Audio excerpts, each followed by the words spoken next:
The Law of Success in 16 Lessons, teaching for the first time in the history of the world the true philosophy upon which all personal success is built. By Napoleon Hill. Read by Dan John Miller.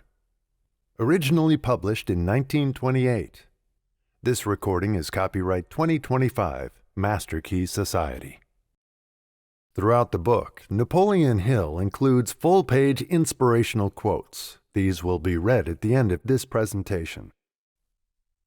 The Law of Success, Lesson 6, Imagination. You can do it if you believe you can.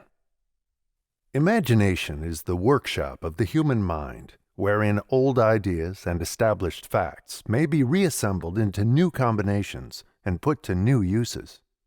The modern dictionary defines imagination as follows: the act of constructive intellect in grouping the materials of knowledge or thought into new, original, and rational systems. The constructive or creative faculty, embracing poetic, artistic, philosophic, scientific, and ethical imagination.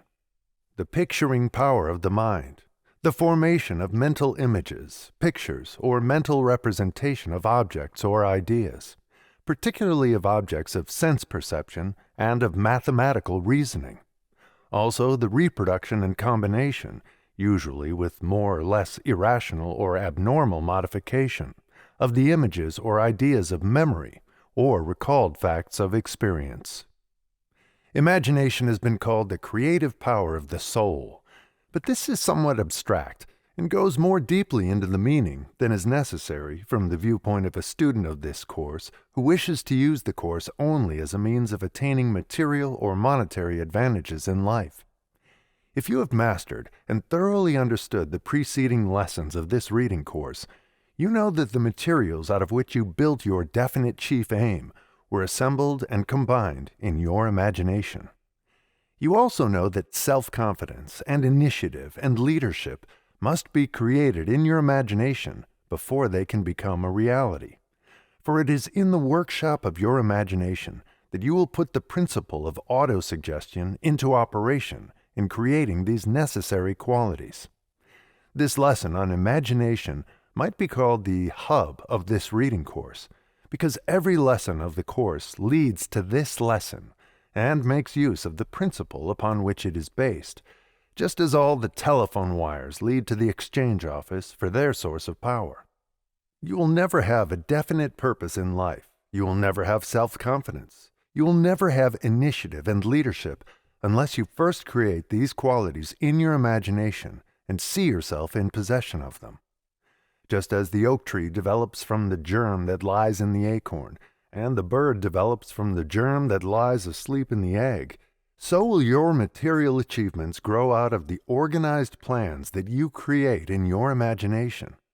First comes the thought, then organization of that thought into ideas and plans, then transformation of those plans into reality. The beginning, as you will observe, is in your imagination. The imagination is both interpretive and creative in nature. It can examine facts, concepts, and ideas, and it can create new combinations and plans out of these. Through its interpretive capacity, the imagination has one power not generally attributed to it, namely, the power to register vibrations and thought waves that are put into motion from outside sources, just as the radio receiving apparatus picks up the vibrations of sound. The principle through which this interpretive capacity of the imagination functions is called telepathy. The communication of thought from one mind to another, at long or short distances, without the aid of physical or mechanical appliances, in the manner explained in the introductory lesson of this course. Telepathy is an important factor to a student who is preparing to make effective use of imagination, for the reason that this telepathic capacity of the imagination is constantly picking up thought waves and vibrations of every description. So-called snap judgment and hunches, which prompt one to form an opinion or decide upon a course of action that is not in harmony with logic and reason, are usually the result of stray thought waves that have registered in the imagination. The recently developed radio apparatus has enabled us to understand that the elements of the ether are so sensitive and alive that all manner of sound waves are constantly flying here and there with lightning-like speed. You have only to understand the modern radio outfit to understand also the principle of telepathy. So well has this principle been established through psychological research that we have abundance of proof that two minds, which are properly attuned and in harmony with each other, may send and receive thought at long distances without the aid of mechanical apparatus of any sort. Rarely have two minds become so well attuned that unbroken chains of thought could be registered in this manner, but there is evidence sufficient to establish the fact that parts of organized thought have been picked up. That you may understand how closely interwoven are the 15 factors upon which this reading course is based, consider, for example, what happens when a salesman who lacks confidence in himself and in his goods walks in to see a prospective buyer. Whether the prospective buyer is conscious of it or not, his imagination immediately senses that lack of confidence in the salesman's mind.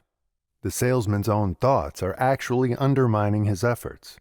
This will explain, from another angle, why self-confidence is one of the most important factors entering into the great struggle for success. The principle of telepathy and the law of attraction, through which like attracts like, explain many a failure. If the mind has a tendency to attract from the ether those thought vibrations which harmonize with the dominating thoughts of a given mind, you can easily understand why a negative mind that dwells upon failure and lacks the vitalizing force of self-confidence would not attract a positive mind that is dominated by thoughts of success. Perhaps these explanations are somewhat abstract to the student who has not made any particular study of the functioning processes of the mind, but it seems necessary to inject them into this lesson as a means of enabling the student to understand and make practical use of the subject of this lesson. The imagination is too often regarded merely as an indefinite, untraceable, indescribable something that does nothing but create fiction. It is this popular disregard of the powers of the imagination that has made necessary these more or less abstract references to one of the most important subjects of this course. Not only is the subject of imagination an important factor in this course, but it is one of the most interesting subjects, as you will observe when you begin to see how it affects all that you do toward the achievement of your definite chief aim. You will see how important is the subject of imagination when you stop to realize that it is the only thing in the world over which you have absolute control. Others may deprive you of your material wealth and cheat you in 1,000 ways, but no man can deprive you of the control and use of your imagination. Men may deal with you unfairly, as men often do. They may deprive you of your liberty, but they cannot take from you the privilege of using your imagination as you wish. The most inspiring poem in all literature was written by Leigh Hunt while he was a poverty-stricken prisoner in an English prison, where he had been unjustly confined because of his advanced views on politics. This poem is entitled Abu Ben Adam, and it is here reprinted as a reminder that one of the great things a man may do in his own imagination is to forgive those who have dealt unjustly with him.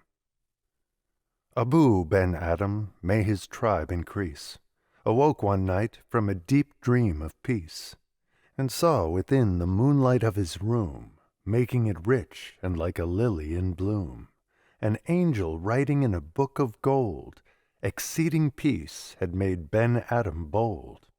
And to the presence in the room he said, "What writest thou?" The vision raised its head, and, with a look made of all sweet accord, answered, "The names of those who loved the Lord." "And is mine one?" said Abu. "Nay, not so," replied the angel. Abu spoke more low, but cheerily still, and said, "I pray thee then, write me as one that loves his fellow men." The angel wrote and vanished. The next night it came again, with a great wakening light, and showed the names whom love of God had blessed, and lo, Ben Adam's name led all the rest. Civilization itself owes its existence to such men as Leigh Hunt. in whose fertile imaginations have been pictured the higher and nobler standards of human relationship. Abu Ben Adam is a poem that will never die, thanks to this man who pictured in his imagination the hope of an ideal that is constructive. The major trouble with this world today lies in our lack of understanding of the power of imagination. For if we understood this great power, we could use it as a weapon with which to wipe out poverty and misery and injustice and persecution, and this could be done in a single generation. This is a rather broad statement, and no one understands better than the author of this course how useless such a statement would be if the principle upon which it is founded were not explained in terms of the most practical workaday nature. Therefore, let us proceed to describe what is meant. To make this description understandable, we must accept as a reality the principle of telepathy, through the operation of which every thought we release is registering itself in the minds of other people. We need devote no time to proving that telepathy is a reality, for the reason that this lesson on imagination cannot be of the slightest value to the student who has not sufficiently informed himself to understand and accept telepathy as an established principle. We will take it for granted that you are one who accepts and understands this principle. You have often heard of mob psychology, which is nothing more nor less than some strong dominating idea that has been created in the mind of one or more persons and registers itself in the minds of other persons through the principle of telepathy. So strong is the power of mob psychology that two men fighting in the street will often start a free-for-all fight in which bystanders will engage each other in battle without even knowing what they are fighting about or with whom they are fighting. On Armistice Day, 1918, we had evidence in abundance to prove the reality of the principle of telepathy on a scale such as the world had never before witnessed. I remember distinctly the impression made on my mind on that eventful day. So strong was this impression that it awakened me at about 3 o'clock in the morning, just as effectively as if someone had aroused me by physical force. As I sat up in bed, I knew that something out of the ordinary had happened, and so strange and impelling was the effect of this experience that I got up, dressed myself, and went out in the streets of Chicago, where I was met by thousands of others who had felt the touch of the same influence. Everyone was asking, "What has happened?" What had happened was this. Millions of men had received instructions to cease fighting, and their combined joy set into motion a thought wave that swept the entire world and made itself felt in every normal mind that was capable of registering this thought wave. Perhaps never in the history of the world had so many millions of people thought of the same thing in the same manner at the same time. For once in the history of the world, everybody felt something in common, and the effect of this harmonized thought was the worldwide mob psychology that we witnessed on Armistice Day. In connection with this statement, it will be helpful if you recall what was said about the method of creating a mastermind through the harmony of thought of two or more persons in the introductory lesson of this course. We will bring the application of this principle a little nearer home by showing how it may be made to make or break the harmonious working relationship of a business or industry. You may not have satisfied yourself that it was the harmony of thought of millions of soldiers that registered in the minds of the people of the world and caused the mob psychology condition that was everywhere in evidence on Armistice Day. But you will need no proof that a disgruntled person always disturbs everyone with whom he comes in contact. It is a well-established fact that one such person in a place of employment will disrupt the entire organization. The time is almost at hand when neither the workers nor the employers will tolerate the typical grouch inside of a place of employment, for the reason that his state of mind registers itself in the minds of those about him, resulting in distrust, suspicion, and lack of harmony. The time is near at hand when the workers in a place of employment will no more tolerate one of their own rank and file who is a typical grouch than they would a poisonous snake. Apply the principle in another way. Place among a group of workers one person whose personality is of the positive, optimistic type, and who makes it his business to sow the seeds of harmony around the place where he works, and his influence will reflect itself in every person who works with him. If every business is the extended shadow of one man, as Emerson stated, then it behooves that one man to reflect a shadow of confidence and good cheer and optimism and harmony, that these qualities may, in turn, reflect themselves in all who are connected with the business. In passing to the next step in our application of the power of imagination in the attainment of success, we will cite some of the most recent and modern examples of its use in the accumulation of material wealth and the perfection of some of the leading inventions of the world.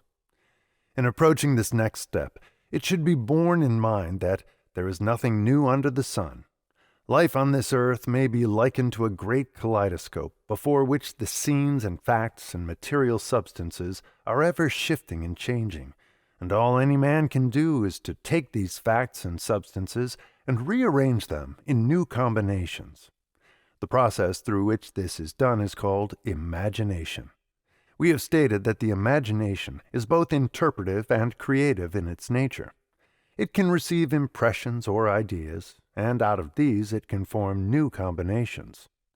As our first illustration of the power of imagination in modern business achievement, we will take the case of Clarence Saunders, who organized the Piggly Wiggly system of self-help grocery stores.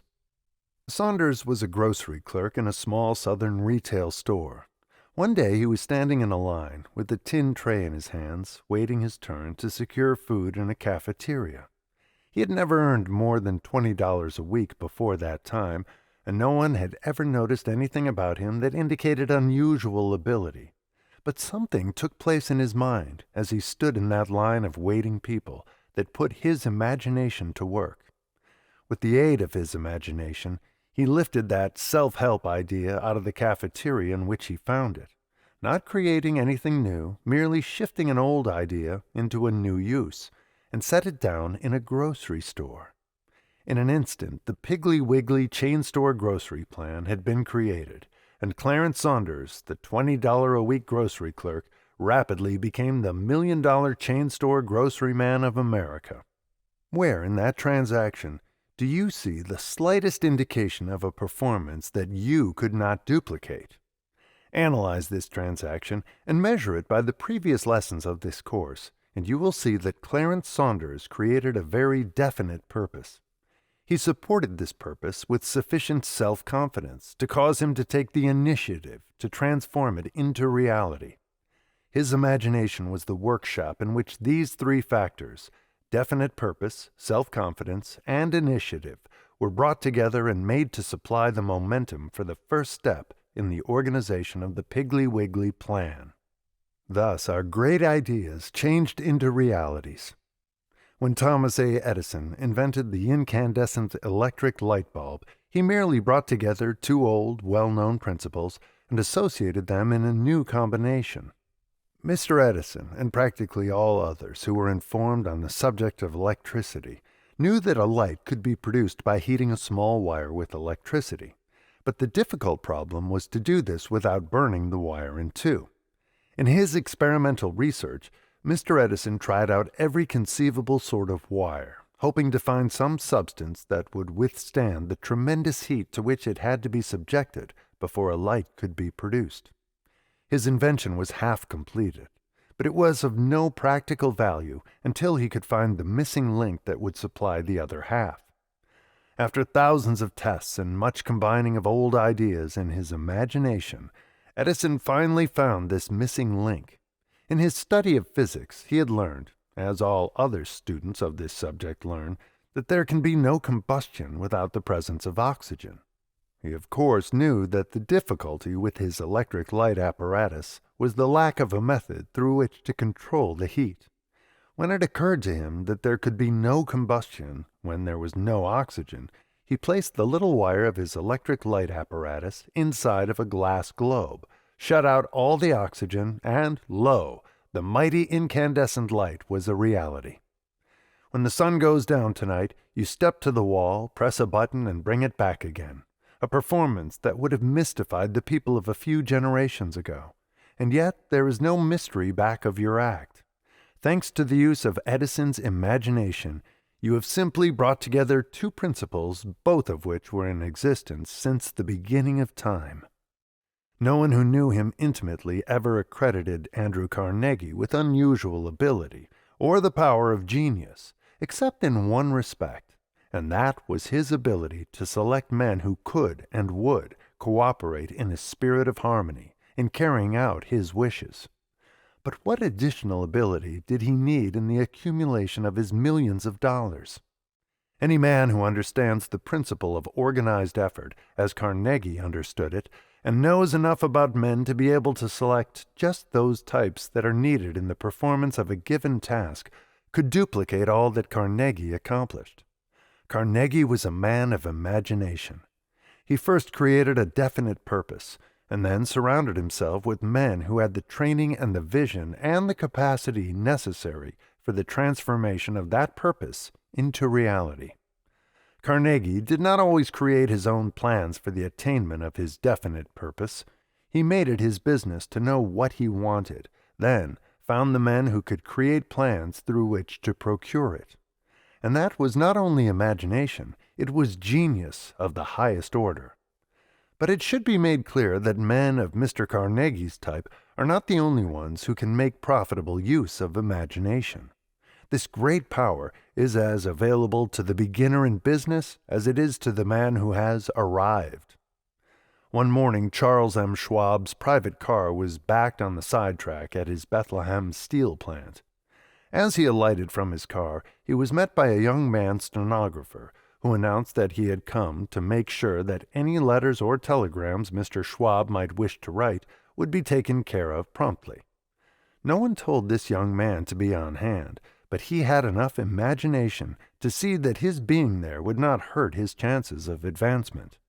From that day on, this young man was marked for promotion. Mr. Schwab singled him out for promotion because he had done that which any of the dozen or so other stenographers in the employ of the Bethlehem Steel Company might have done, but didn't. Today, this same man is the president of one of the largest drug concerns in the world, and has all of this world's goods and wares that he wants, and much more than he needs. A few years ago, I received a letter from a young man who had just finished business college, and who wanted to secure employment in my office. With his letter, he sent a crisp $10 bill that had never been folded. The letter read as follows: I have just finished a commercial course in a first-class business college, and I want a position in your office because I realize how much it would be worth to a young man, just starting out on his business career, to have the privilege of working under the direction of a man like you. If the enclosed $10 bill is sufficient to pay for the time you would spend in giving me my first week's instructions, I want you to accept it. I will work the first month without pay, and you may set my wages after that at whatever I prove to be worth. I want this job more than I ever wanted anything in my life, and I am willing to make any reasonable sacrifice to get it. Very cordially. This young man got his chance in my office. His imagination gained for him the opportunity that he wanted, and before his first month had expired, the president of a life insurance company who heard of this incident offered the young man a private secretaryship at a substantial salary. He is today an official of one of the largest life insurance companies in the world. Some years ago, a young man wrote to Thomas A. Edison for a position. For some reason, Mr. Edison did not reply. By no means discouraged on this account, the young man made up his mind that he would not only get a reply from Mr. Edison, but what was more important still, he would actually secure the position he sought. He lived a long distance from West Orange, New Jersey, where the Edison industries are located, and he did not have the money with which to pay his railroad fare. But he did have imagination. He went to West Orange in a freight car, got his interview, told his story in person, and got the job he sought. Today, this same man lives in Bradentown, Florida. He is retired from active business, having made all the money he needs. His name, in case you wish to confirm my statements, is Edwin C. Barnes. By using his imagination, Mr. Barnes saw the advantage of close association with a man like Thomas A. Edison. He saw that such an association would give him the opportunity to study Mr. Edison, and at the same time it would bring him in contact with Mr. Edison's friends, who were among the most influential people of the world. These are but a few cases in connection with which I have personally observed how men have climbed to high places in the world and accumulated wealth in abundance by making practical use of their imagination. Theodore Roosevelt engraved his name on the tablets of time by one single act during his tenure of office as President of the United States, and after all else that he did while in that office will have been forgotten, this one transaction will record him in history as a man of imagination. He started the steam shovels to work on the Panama Canal. Every president, from Washington on up to Roosevelt, could have started the canal, and it would have been completed, but it seemed such a colossal undertaking that it required not only imagination, but daring courage as well. Roosevelt had both, and the people of the United States have the canal. At the age of 40, the age at which the average man begins to think he is too old to start anything new, James J. Hill was still sitting at the telegraph key at a salary of $30 per month. He had no capital. He had no influential friends with capital. But he did have that which is more powerful than either, imagination. In his mind's eye, he saw a great railway system that would penetrate the undeveloped Northwest and unite the Atlantic and Pacific Oceans. So vivid was his imagination that he made others see the advantages of such a railway system, and from there on, the story is familiar enough to every schoolboy. I would emphasize the part of the story that most people never mention, that Hill's great Northern Railway system became a reality in his own imagination first. The railroad was built with steel rails and wooden cross ties, just as other railroads are built, and these things were paid for with capital that was secured in very much the same manner that capital for all railroads is secured. But if you want the real story of James J. Hill's success, you must go back to that little country railway station where he worked at $30 a month, and there pick up the little threads that he wove into a mighty railroad, with materials no more visible than the thoughts which he organized in his imagination. What a mighty power is imagination, the workshop of the soul, in which thoughts are woven into railroads and skyscrapers and mills and factories and all manner of material wealth. I hold it true that thoughts are things, they're endowed with bodies and breath and wings, and that we send them forth to fill the world with good results or ill. That which we call our secret thought speeds forth to earth's remotest spot, leaving its blessings or its woes like tracks behind it as it goes. We build our future thought by thought, for good or ill, yet know it not. Yet so the universe was wrought. Thought is another name for fate. Choose then thy destiny and wait. For love brings love, and hate brings hate. If your imagination is the mirror of your soul, then you have a perfect right to stand before that mirror and see yourself as you wish to be.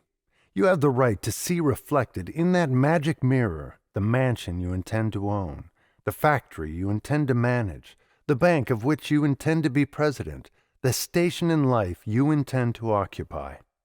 Your imagination belongs to you. Use it. The more you use it, the more efficiently it will serve you. At the east end of the great Brooklyn Bridge in New York City, an old man conducts a cobbler shop. When the engineers began driving stakes and marking the foundation place for that great steel structure, this man shook his head and said, "It can't be done."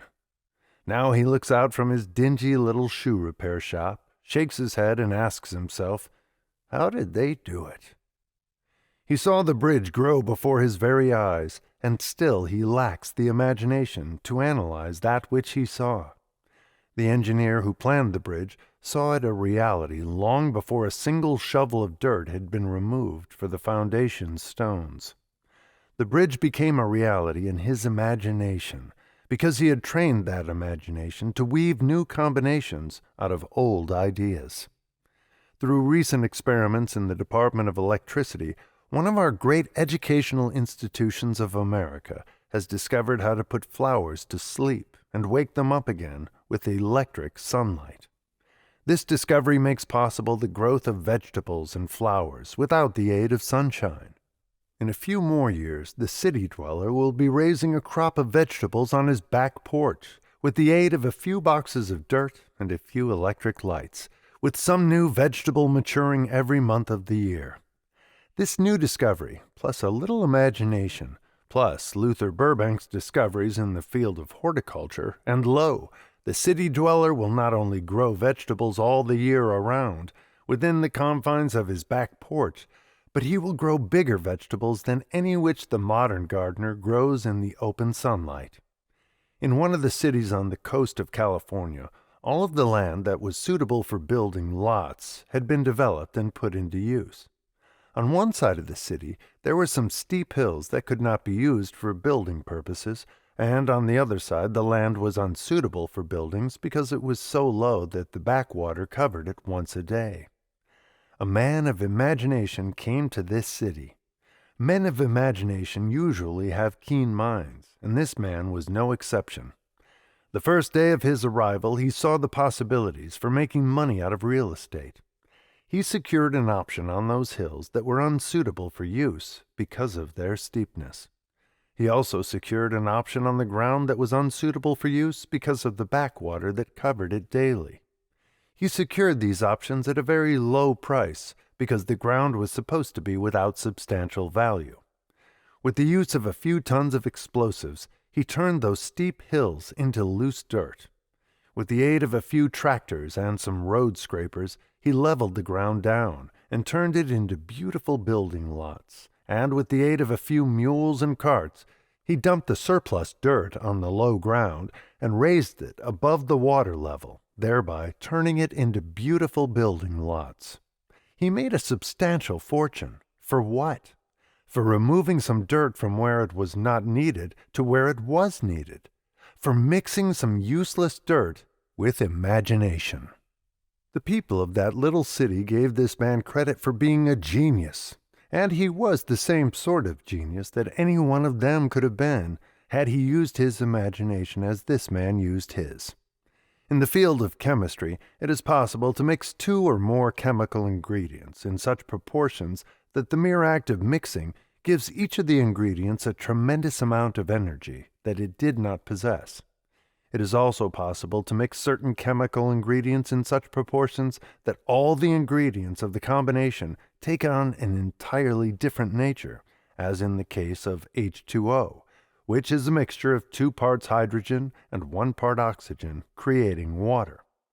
Chemistry is not the only field in which a combination of various physical materials can be so assembled that each takes on a greater value, or the result is a product entirely foreign in nature to that of its component parts. The man who blew up those useless hills of dirt and stone and removed the surplus from where it was not needed over to the lowland where it was needed gave that dirt and stone a value that it did not have before. A ton of pig iron is worth but little. Add to that pig iron carbon, silicone, manganese, sulfur, and phosphorus in the right proportions, and you have transformed it into steel, which is of much greater value. Add still other substances in the right proportion, including some skilled labor, and that same ton of steel is transformed into watch springs worth a small fortune. But in all these transformation processes, the one ingredient that is worth most is the one that has no material form: imagination. Here lie great piles of loose brick, lumber, nails, and glass. In its present form, it is worse than useless, for it is a nuisance and an eyesore. But mix it with the architect's imagination, and add some skilled labor, and lo, it becomes a beautiful mansion worth a king's ransom.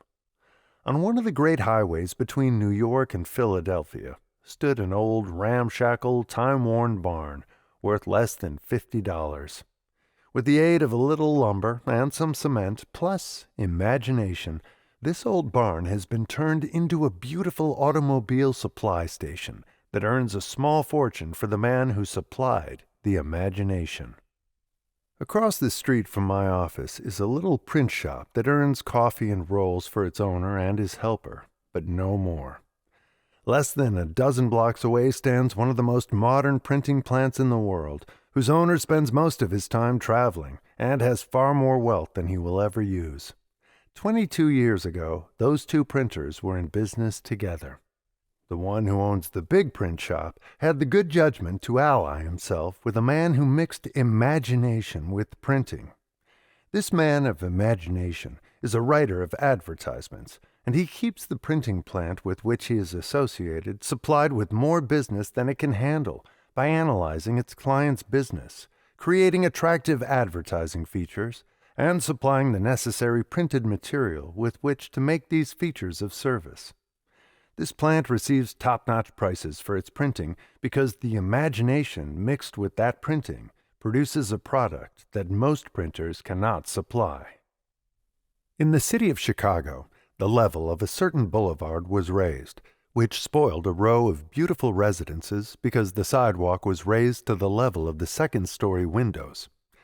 While the property owners were bemoaning their ill fortune, a man of imagination came along, purchased the property for a song, converted the second stories into business property, and now enjoys a handsome income from his rentals. As you read these lines, please keep in mind all that was stated in the beginning of this lesson, especially the fact that the greatest and most profitable thing you can do with your imagination is the act of rearranging old ideas in new combinations. If you properly use your imagination, it will help you convert your failures and mistakes into assets of priceless value. It will lead you to discovery of a truth known only to those who use their imagination, namely, that the greatest reverses and misfortunes of life often open the door to golden opportunities. One of the finest and most highly paid engravers in the United States was formerly a mail carrier. One day he was fortunate enough to be on a streetcar that met with an accident and had one of his legs cut off. The street railway company paid him $5,000 for his leg. With this money, he paid his way through school and became an engraver. The product of his hands, plus his imagination, is worth much more than he could earn with his legs as a mail carrier. He discovered that he had imagination when it became necessary to redirect his efforts as a result of the streetcar accident. You will never know what is your capacity for achievement until you learn how to mix your efforts with imagination. The products of your hands, minus imagination, will yield you but a small return, but those selfsame hands, when properly guided by imagination, can be made to earn you all the material wealth you can use. There are two ways in which you can profit by imagination. You can develop this faculty in your own mind, or you can ally yourself with those who have already developed it. Andrew Carnegie did both. He not only made use of his own fertile imagination, but he gathered around him a group of other men who also possessed this essential quality for his definite purpose in life, called for specialists whose imagination ran in numerous directions. In that group of men that constituted Mr. Carnegie's mastermind were men whose imaginations were confined to the field of chemistry. He had other men in the group whose imaginations were confined to finances. He had still others whose imaginations were confined to salesmanship, one of whom was Charles M. Schwab, who is said to have been the most able salesman on Mr. Carnegie's staff. If you feel that your own imagination is inadequate, you should form an alliance with someone whose imagination is sufficiently developed to supply your deficiency. There are various forms of alliance. For example, there is the alliance of marriage, and the alliance of a business partnership, and the alliance of friendship, and the alliance of employer and employee. Not all men have the capacity to serve their own best interests as employers, and those who haven't this capacity may profit by allying themselves with men of imagination who have such capacity. It is said that Mr. Carnegie made more millionaires of his employees than any other employer in the steel business. Among these was Charles M. Schwab, who displayed evidence of the soundest sort of imagination by his good judgment in allying himself with Mr. Carnegie. It is no disgrace to serve in the capacity of employee. To the contrary, it often proves to be the most profitable side of an alliance, since not all men are fitted to assume the responsibility of directing other men. Perhaps there is no field of endeavor in which imagination plays such an important part as it does in salesmanship. The master salesman sees the merits of the goods he sells, or the service he is rendering, in his own imagination, and if he fails to do so, he will not make the sale. A few years ago, a sale was made which is said to have been the most far-reaching and important sale of its kind ever made. The object of the sale was not merchandise, but the freedom of a man who was confined in the Ohio penitentiary and the development of a prison reform system that promises a sweeping change in the method of dealing with unfortunate men and women who have become entangled in the meshes of the law. That you may observe just how imagination plays the leading part in salesmanship, I will analyze this sale for you, with due apologies for personal references, which cannot be avoided without destroying much of the value of the illustration. A few years ago, I was invited to speak before the inmates of the Ohio Penitentiary. When I stepped upon the platform, I saw in the audience before me a man whom I had known as a successful businessman more than 10 years previously. That man was B, whose pardon I later secured, and the story of whose release has been spread upon the front page of practically every newspaper in the United States. Perhaps you will recall it.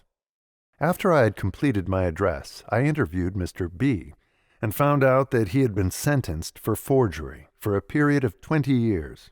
After he had told me his story, I said, "I will have you out of here in less than 60 days.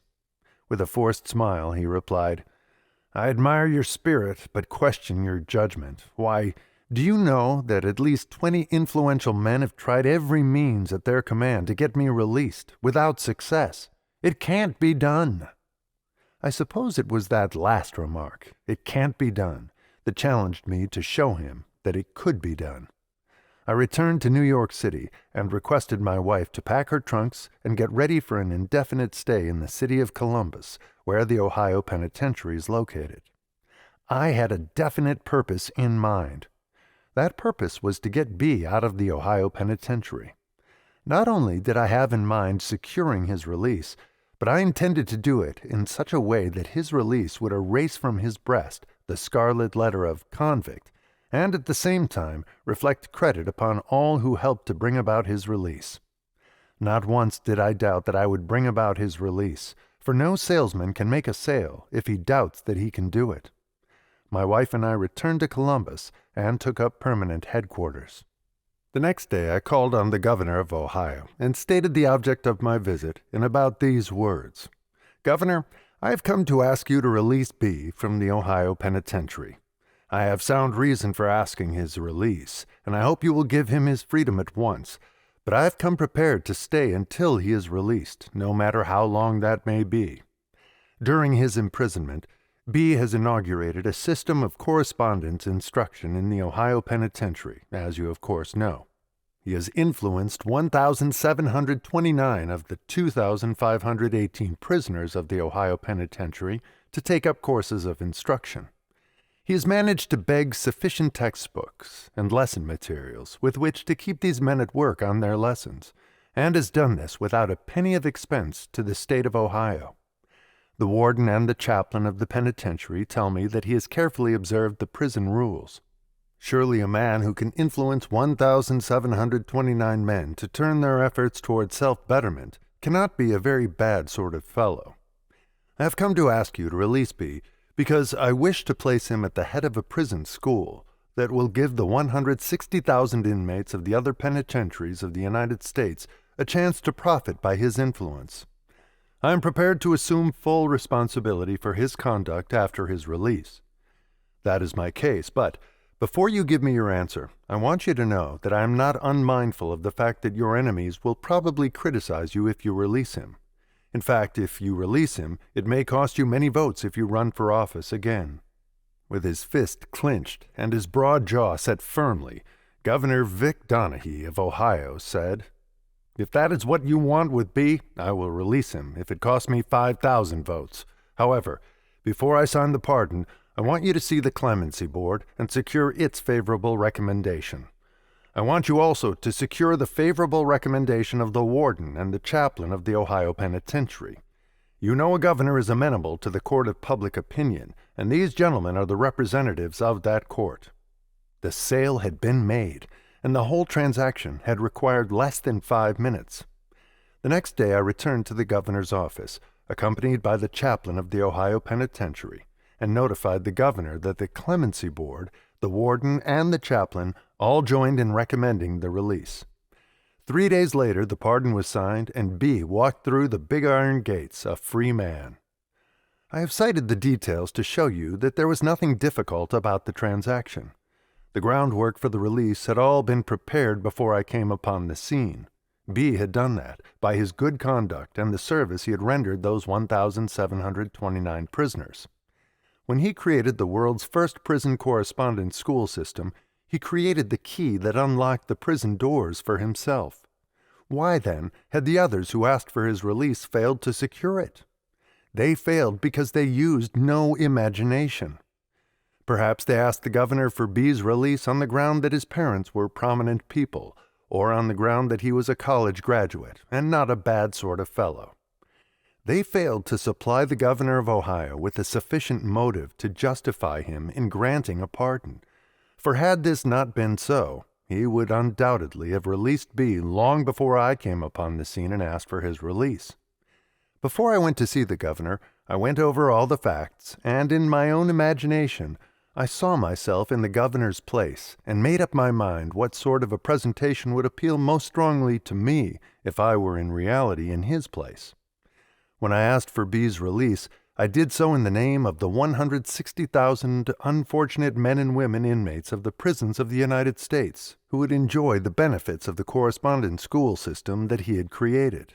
I said nothing about his prominent parents. I said nothing about my friendship with him during former years. I said nothing about his being a deserving fellow. All these matters might have been used as sound reasons for his release, but they seemed insignificant when compared with the bigger and sounder reason that his release would be of help to 160,000 other people who would feel the influence of his correspondence school system after his release. When the governor of Ohio came to a decision, I doubt not that B was of secondary importance as far as his decision was concerned. The governor, no doubt, saw a possible benefit, not to B alone, but to 160,000 other men and women who needed the influence that B could supply if released. And that was imagination. It was also salesmanship. In speaking of the incident after it was over, one of the men who had worked diligently for more than a year in trying to secure B's freedom asked, "How did you do it?" And I replied, "It was the easiest task I ever performed, because most of the work had been done before I took hold of it. In fact, I didn't do it. B did it himself." This man looked at me in bewilderment. He did not see that which I am here trying to make clear, namely, that practically all difficult tasks are easily performed if one approaches them from the right angle. There were two important factors entering B's release. The first was the fact that he had supplied the material for a good case before I took it in charge. And the second was the fact that before I called on the governor of Ohio, I so completely convinced myself that I had a right to ask for B's release that I had no difficulty in presenting my case effectively. Go back to what was stated in the beginning of this lesson on the subject of telepathy, and apply it to this case. The governor could tell, long before I had stated my mission, that I knew I had a good case. If my brain did not telegraph this thought to his brain, then the look of self-confidence in my eyes and the positive tone of my voice made obvious my belief in the merits of my case. Again, I apologize for these personal references with the explanation that I have used them only because the whole of America was familiar with the B case that I have described. I disclaim all credit for the small part I played in the case, for I did nothing except use my imagination as an assembly room in which to piece together the factors out of which this sale was made. I did nothing except that which any salesman of imagination could have done. It requires considerable courage to prompt one to use the personal pronoun as freely as it has been used in relating the facts connected with this case. But justification lies in the value of application of the principle of imagination to a case with which nearly everybody is familiar.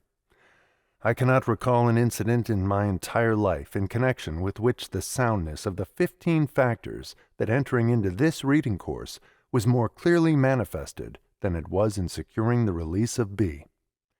It is but another link in a long chain of evidence that proves to my entire satisfaction the power of imagination as a factor in salesmanship. There are endless millions of approaches to every problem, but there is only one best approach. Find this one best approach, and your problem is easily solved. No matter how much merit your goods may have, there are millions of wrong ways in which to offer them. Your imagination will assist you in finding the right way. In your search for the right way in which to offer your merchandise or your services, remember this peculiar trait of mankind. Men will grant favors that you request for the benefit of a third person when they would not grant them if requested for your benefit. Compare this statement with the fact that I asked the governor of Ohio to release B, not as a favor to me, and not as a favor to B, but for the benefit of 160,000 unfortunate inmates of the prisons of America. Salesmen of imagination always offer their wares in such terminology that the advantages of those wares to the prospective purchaser are obvious. It is seldom that any man makes a purchase of merchandise or renders another a favor just to accommodate the salesman. It is a prominent trait of human nature that prompts us all to do that which advances our own interests. This is a cold, indisputable fact, claims of the idealist to the contrary notwithstanding. To be perfectly plain, men are selfish. To understand the truth is to understand how to present your case, whether you are asking for the release of a man from prison or offering for sale some commodity. In your own imagination, so plan your presentation of your case that the strongest and most impelling advantages to the buyer are made plain. This is imagination. A farmer moved to the city, taking with him his well-trained shepherd dog. He soon found that the dog was out of place in the city, so he decided to, quote-unquote, get rid of him. Note the words in quotation. Taking the dog with him, he went out into the country and rapped on the door of a farmhouse. A man came hobbling to the door on crutches. The man with the dog greeted the man in the house in these words: "You wouldn't care to buy a fine shepherd dog that I wish to get rid of, would you?" The man on crutches replied, "No," and closed the door. The man with the dog called at half a dozen other farmhouses, asking the same question, and received the same answer. He made up his mind that no one wanted the dog and returned to the city. That evening he was telling of his misfortune to a man of imagination. The man heard how the owner of the dog had tried in vain to get rid of him. "Let me dispose of the dog for you," said the man of imagination. The owner was willing. The next morning the man of imagination took the dog out into the country and stopped at the first farmhouse at which the owner of the dog had called the day before. The same old man hobbled out on crutches and answered the knock at the door. The man of imagination greeted him in this fashion: "I see you are all crippled with rheumatism. What you need is a fine dog to run errands for you. Now, I have a dog here that has been trained to bring home the cows, drive away wild animals, herd the sheep, and perform other useful services. You may have this dog for $100. "All right," said the crippled man, "I'll take him." That, too, was imagination. No one wants a dog that someone else wants to get rid of, but most anyone would like to own a dog that would herd sheep and bring home the cows and perform other useful services. The dog was the same one that the crippled buyer had refused the day before, but the man who sold the dog was not the man who had tried to get rid of him. If you use your imagination, you will know that no one wants anything that someone else is trying to get rid of. Remember that which was said about the law of attraction, through the operation of which like attracts like. If you look and act the part of a failure, you will attract nothing but failures. Whatever your life work may be, it calls for the use of imagination. Niagara Falls was nothing but a great mass of roaring water until a man of imagination harnessed it and converted the wasted energy into electric current that now turns the wheels of industry. Before this man of imagination came along, millions of people had seen and heard those roaring falls, but lacked the imagination to harness them. The first Rotary Club of the world was born in the fertile imagination of Paul Harris of Chicago, who saw in this child of his brain an effective means of cultivating prospective clients and the extension of his law practice. The ethics of the legal profession forbid advertising in the usual way, but Paul Harris's imagination found a way to extend his law practice without advertising in the usual way. If the winds of fortune are temporarily blowing against you, remember that you can harness them and make them carry you toward your definite purpose through the use of your imagination. A kite rises against the wind, not with it. Dr. Frank Crane was a struggling third-rate preacher until the starvation wages of the clergy forced him to use his imagination. Now he earns upward of $100,000 a year for an hour's work a day, writing essays. Bud Fisher once worked for a mere pittance, but he now earns $75,000 a year by making folks grin with his Mutt and Jeff comic strip. No art goes into his drawings, therefore he must be selling his imagination. Woolworth was a poorly paid clerk in a retail store, poorly paid perhaps because he had not yet found out that he had imagination. Before he died, he built the tallest office building in the world and girdled the United States with 5 and 10-cent stores through the use of his imagination. You will observe by analyzing these illustrations that a close study of human nature played an important part in the achievements mentioned. To make profitable use of your imagination, you must make it give you a keen insight into the motives that cause men to do or refrain from doing a given act. If your imagination leads you to understand how quickly people grant your requests when those requests appeal to their self-interest, you can have practically anything you go after. I saw my wife make a very clever sale to our baby not long ago. The baby was pounding the top of our mahogany library table with a spoon.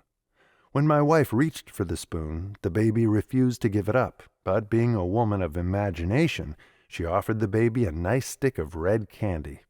He dropped the spoon immediately and centered his attention on the more desirable object. That was imagination. It was also salesmanship. She won her point without using force. I was riding in an automobile with a friend who was driving beyond the speed limit. An officer rode up on a motorcycle and told my friend he was under arrest for speeding. The friend smiled pleasantly at the officer and said, "I'm sorry to have brought you out in all this rain, but I wanted to make the 10 o'clock train with my friend here, and I was hitting it up around 35 miles an hour. "No, you were only going 28 miles an hour, replied the officer, "and as long as you are so nice about it, I will let you off this time if you will watch yourself hereafter." And that, too, was imagination. Even a traffic cop will listen to reason when approached in the right manner. But woe unto the motorist who tries to bully the cop into believing his speedometer was not registering properly. There is one form of imagination against which I would caution you. It is the brand which prompts some people to imagine that they can get something for nothing, or that they can force themselves ahead in the world without observing the rights of others. There are more than 160,000 prisoners in the penal institutions of the United States, practically every one of whom is in prison because he imagined he could play the game of life without observing the rights of his fellow men.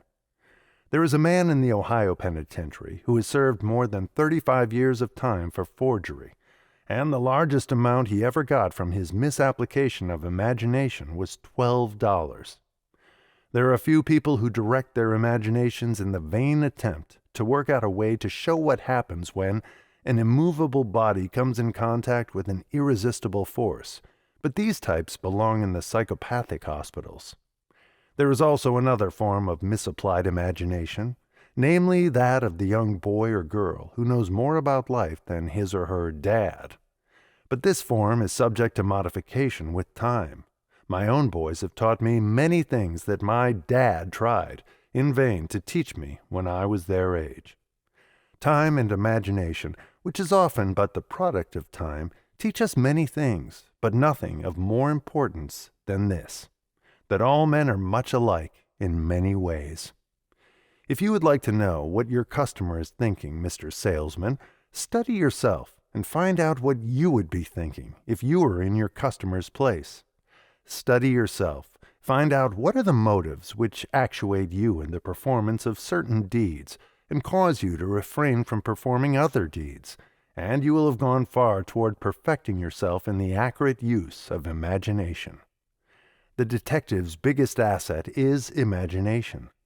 The first question he asks when called in to solve a crime is, what was the motive? If he can find out the motive, he can usually find the perpetrator of the crime.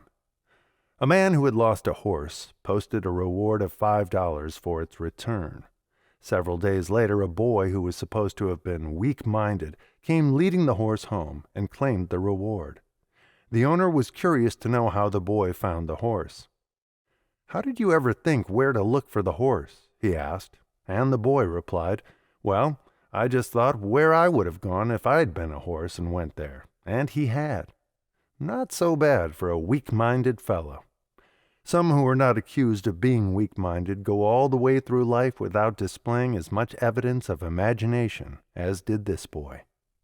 If you want to know what the other fellow will do, use your imagination. Put yourself in his place and find out what you would have done. That's imagination. Every person should be somewhat of a dreamer. Every business needs the dreamer. Every industry and every profession needs him. But the dreamer must be also a doer, or else he must form an alliance with someone who can and does translate dreams into reality. The greatest nation upon the face of this earth was conceived, born, and nurtured through the early days of its childhood as the result of imagination in the minds of men who combined dreams with action. Your mind is capable of creating many new and useful combinations of old ideas, but the most important thing it can create is a definite chief aim that will give you that which you most desire. Your definite chief aim can be speedily translated into reality after you have fashioned it in the cradle of your imagination. If you have faithfully followed the instructions set down for your guidance in Lesson 2, you are now well on the road toward success, because you know what it is that you want, and you have a plan for getting that which you want. The battle for the achievement of success is half won when one knows definitely what is wanted. The battle is all over except the shouting when one knows what is wanted and has made up his mind to get it, whatever the price may be. The selection of a definite chief aim calls for the use of both imagination and decision. The power of decision grows with use. Prompt decision in forcing the imagination to create a definite chief aim renders more powerful the capacity to reach decisions in other matters. Adversities and temporary defeat are generally blessings in disguise, for the reason that they force one to use both imagination and decision. This is why a man usually makes a better fight when his back is to the wall and he knows there is no retreat. He then reaches the decision to fight instead of running.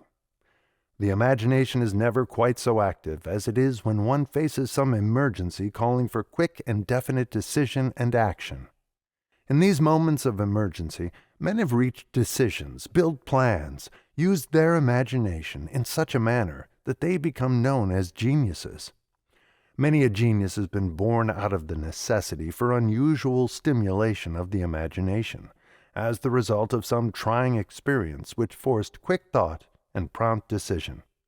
It is a well-known fact that the only manner in which an over-pampered boy or girl may be made to become useful is by forcing him or her to become self-sustaining. This calls for the exercise of both imagination and decision, neither of which would be used except out of necessity. The Reverend P.W. Welshamer is the pastor of a church in Canton, Ohio, where he has been located for nearly a quarter of a century. Ordinarily, pastors do not remain at the head of one church for so great a length of time, and Reverend Welshamer would have been no exception to this rule if he had not mixed imagination with his pastoral duties. 3 years constitute the usual time that one pastor may remain in a given pastorate without wearing out his welcome. The church of which Reverend Welshamer is the leader has a Sunday school of over 5,000 members, the largest membership enjoyed by any church in the United States.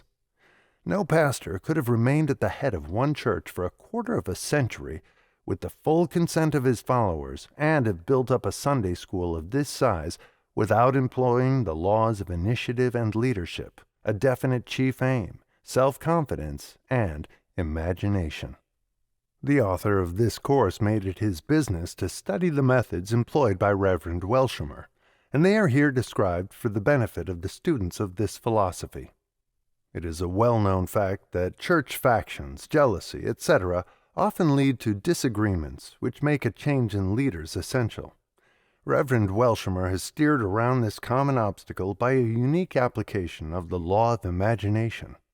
When a new member comes into his church, he immediately assigns a definite task to that member, one that suits the temperament, training, and business qualifications of the individual as nearly as possible, and, to use the minister's own words, he keeps each member so busy pulling for the church that there is no time left for kicking or disagreeing with other members. Not a bad policy for application in the field of business or in any other field. The old saying that idle hands are the devil's best tools is more than a mere play upon words, for it is true. Give any man something to do that he likes to do, and keep him busy doing it, and he will not be apt to degenerate into a disorganizing force. If any member of the Sunday school misses attendance twice in succession, a committee from the church calls to find the reason for the failure to attend. There is a committee job for practically every member of the church. In this way, Reverend Welshamer delegates to the members themselves the responsibility of rounding up the delinquents and keeping them interested in church affairs. He is an organizer of the highest type. His efforts have attracted the attention of businessmen throughout the country, and times too numerous to be mentioned, he has been offered positions at fancy salaries by banks, steel plants, business houses, etc., that recognized in him a real leader. In the basement of the church, Reverend Welshamer operates a first-class printing plant where he publishes weekly a very creditable church paper that goes to all the members. The production and distribution of this paper is another source of employment which keeps the church members out of mischief, as practically all of them take some sort of an active interest in it. The paper is devoted exclusively to the affairs of the church as a whole, and those of the individual members. It is read by each member, line by line, because there is always a chance that each member's name may be mentioned in the news locals. The church has a well-trained choir and an orchestra that would be a credit to some of the largest theaters. Here Reverend Welshamer serves the double purpose of supplying entertainment and at the same time keeping the more temperamental members who are artists employed so they, also, remain out of mischief, incidentally giving them a chance to do that which they like best. The late Dr. Harper, who was formerly president of the University of Chicago, was one of the most efficient college presidents of his time. He had a penchant for raising funds in large amounts. It was he who induced John D. Rockefeller to contribute millions of dollars to support the University of Chicago. It may be helpful to the student of this philosophy to study Dr. Harper's technique, because he was a leader of the highest order. Moreover, I have his own word for it that his leadership was never a matter of chance or accident, but always the result of carefully planned procedure. The following incident will serve to show just how Dr. Harper made use of imagination in raising money in large sums. He needed an extra $1 million for the construction of a new building. Taking inventory of the wealthy men of Chicago to whom he might turn for this large sum, he decided upon 2 men, each of whom was a millionaire, and both were bitter enemies. One of these men was, at that time, the head of the Chicago Street Railway System. Choosing the noon hour, when the office force and this man's secretary, in particular, would be apt to be out at lunch, Dr. Harper nonchalantly strolled into the office and, finding no one on guard at the outer door, walked into the office of his intended victim, whom he surprised by his appearance unannounced. "My name is Harper," said the doctor, "and I am president of the University of Chicago. Pardon my intrusion, but I found no one in the outer office, which was no mere accident. So I took the liberty of walking on in. I have thought of you and your street railway system many, many times. You have built up a wonderful system, and I understand that you have made lots of money for your efforts. I never think of you, however, without its occurring to me that one of these days you will be passing out into the great unknown, and after you are gone there will be nothing left as a monument to your name, because others will take over your money, and money has a way of losing its identity very quickly as soon as it changes hands. I have often thought of offering you the opportunity to perpetuate your name by permitting you to build a new hall out on the university grounds and naming it after you. I would have offered you this opportunity long ago had it not been for the fact that one of the members of our board wishes the honor to go to Mr. X, the streetcar head's enemy. Personally, however, I have always favored you, and I still favor you, and if I have your permission to do so, I am going to try to swing the opposition over to you. I have not come to ask for any decision today, however, as I was just passing and thought it a good time to drop in and meet you. Think the matter over, and if you wish to talk to me about it again, telephone me at your leisure. Good day, sir. I am happy to have had this opportunity of meeting you." With this he bowed himself out without giving the head of the streetcar company a chance to say either yes or no. In fact, the streetcar man had very little chance to do any talking. Dr. Harper did the talking. That was as he planned it to be. He went into the office merely to plant the seed, believing that it would germinate and spring into life in due time. His belief was not without foundation. He had hardly returned to his office at the university when the telephone rang. The streetcar man was on the other end of the wire. He asked for an appointment with Dr. Harper, which was granted, and the two met in Dr. Harper's office the next morning, and the check for $1 million was in Dr. Harper's hands an hour later. Despite the fact that Dr. Harper was a small, rather insignificant-looking man, it was said of him that he had a way about him that enabled him to get everything he went after. And as to this way that he was reputed to have had, what was it? It was nothing more nor less than his understanding of the power of imagination. Suppose he had gone to the office of the streetcar head and asked for an appointment. Sufficient time would have elapsed between the time he called and the time when he would have actually seen his man to have enabled the latter to anticipate the reason for his call, and also to formulate a good logical excuse for saying no.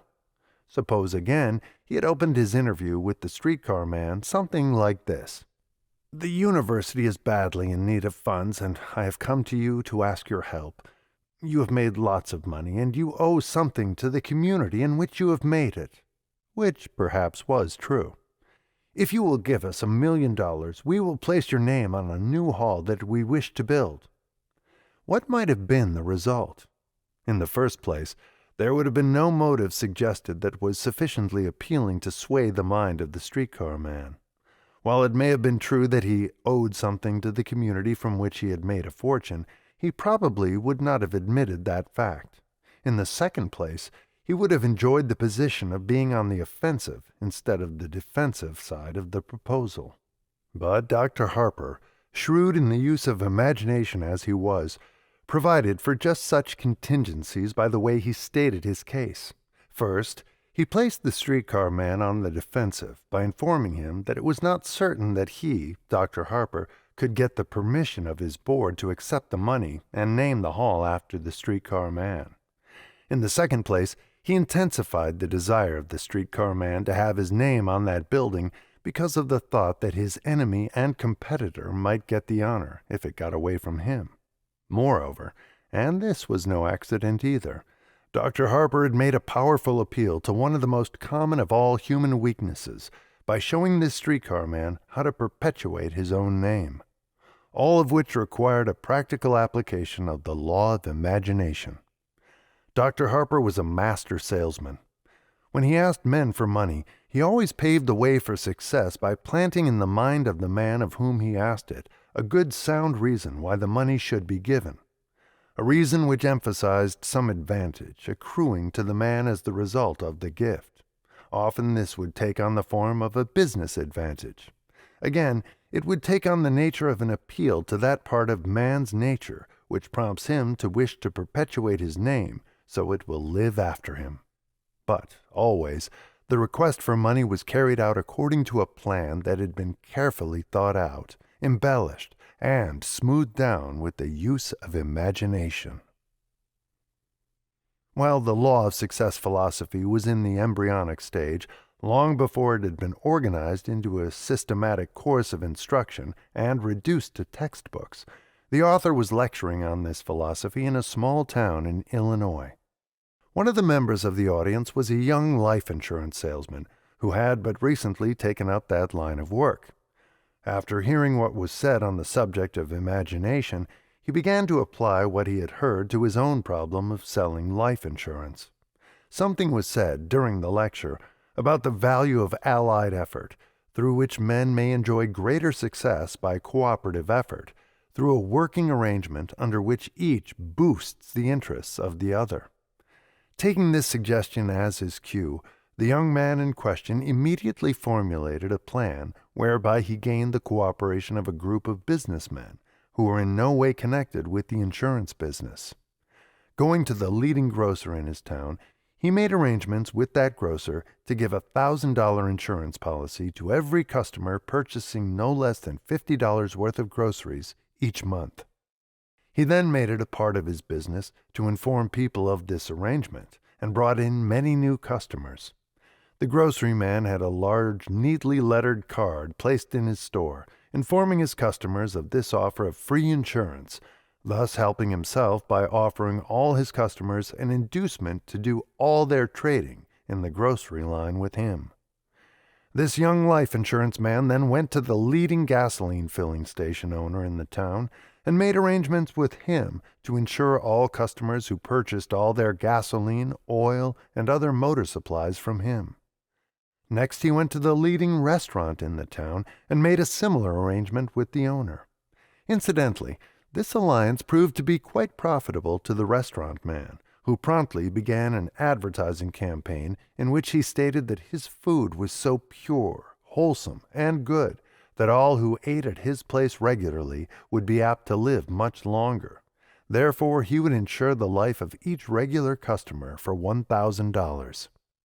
The life insurance salesman then made arrangements with a local builder and real estate man to insure the life of each person buying property from him, for an amount sufficient to pay off the balance due on the property in case the purchaser died before payments were completed. The young man in question is now the general agent for one of the largest life insurance companies in the United States, with headquarters in one of the largest cities in Ohio, and his income now averages well above $25,000 a year. The turning point in his life came when he discovered how he might make practical use of the law of imagination. There is no patent on his plan. It may be duplicated over and over again by other life insurance men who know the value of imagination. Just now, if I were engaged in selling life insurance, I think I should make use of this plan by allying myself with a group of automobile distributors in each of several cities, thus enabling them to sell more automobiles and at the same time providing for the sale of a large amount of life insurance through their efforts. Financial success is not difficult to achieve after one learns how to make practical use of creative imagination. Someone with sufficient initiative and leadership and the necessary imagination will duplicate the fortunes being made each year by the owners of 5 and 10 cent stores by developing a system of marketing the same sort of goods now sold in these stores with the aid of vending machines.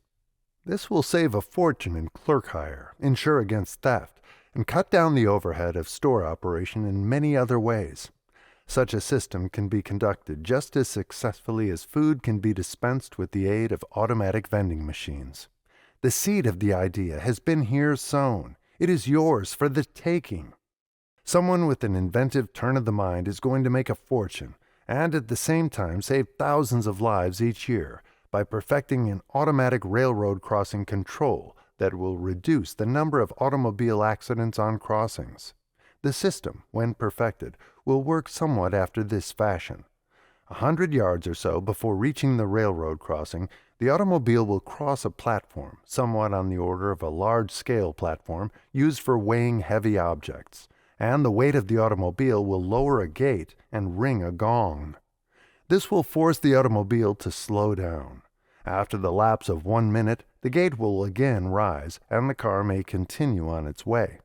Meanwhile, there will have been plenty of time for observation of the track in both directions to make sure that no trains are approaching.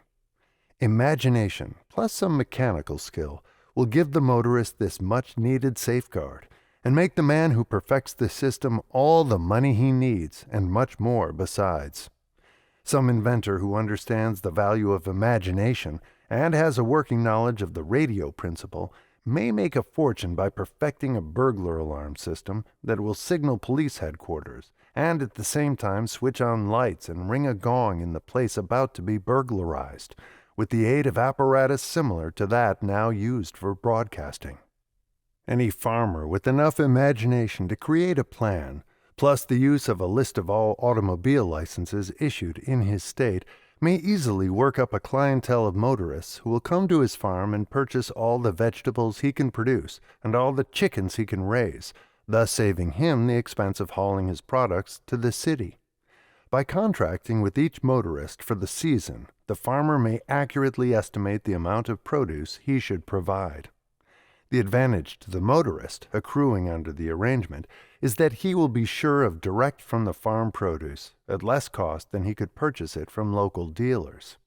The roadside gasoline filling station owner can make effective use of imagination by placing a lunch stand near his filling station and then doing some attractive advertising along the road in each direction, calling attention to his barbecue, homemade sandwiches, or whatever else he may wish to specialize on.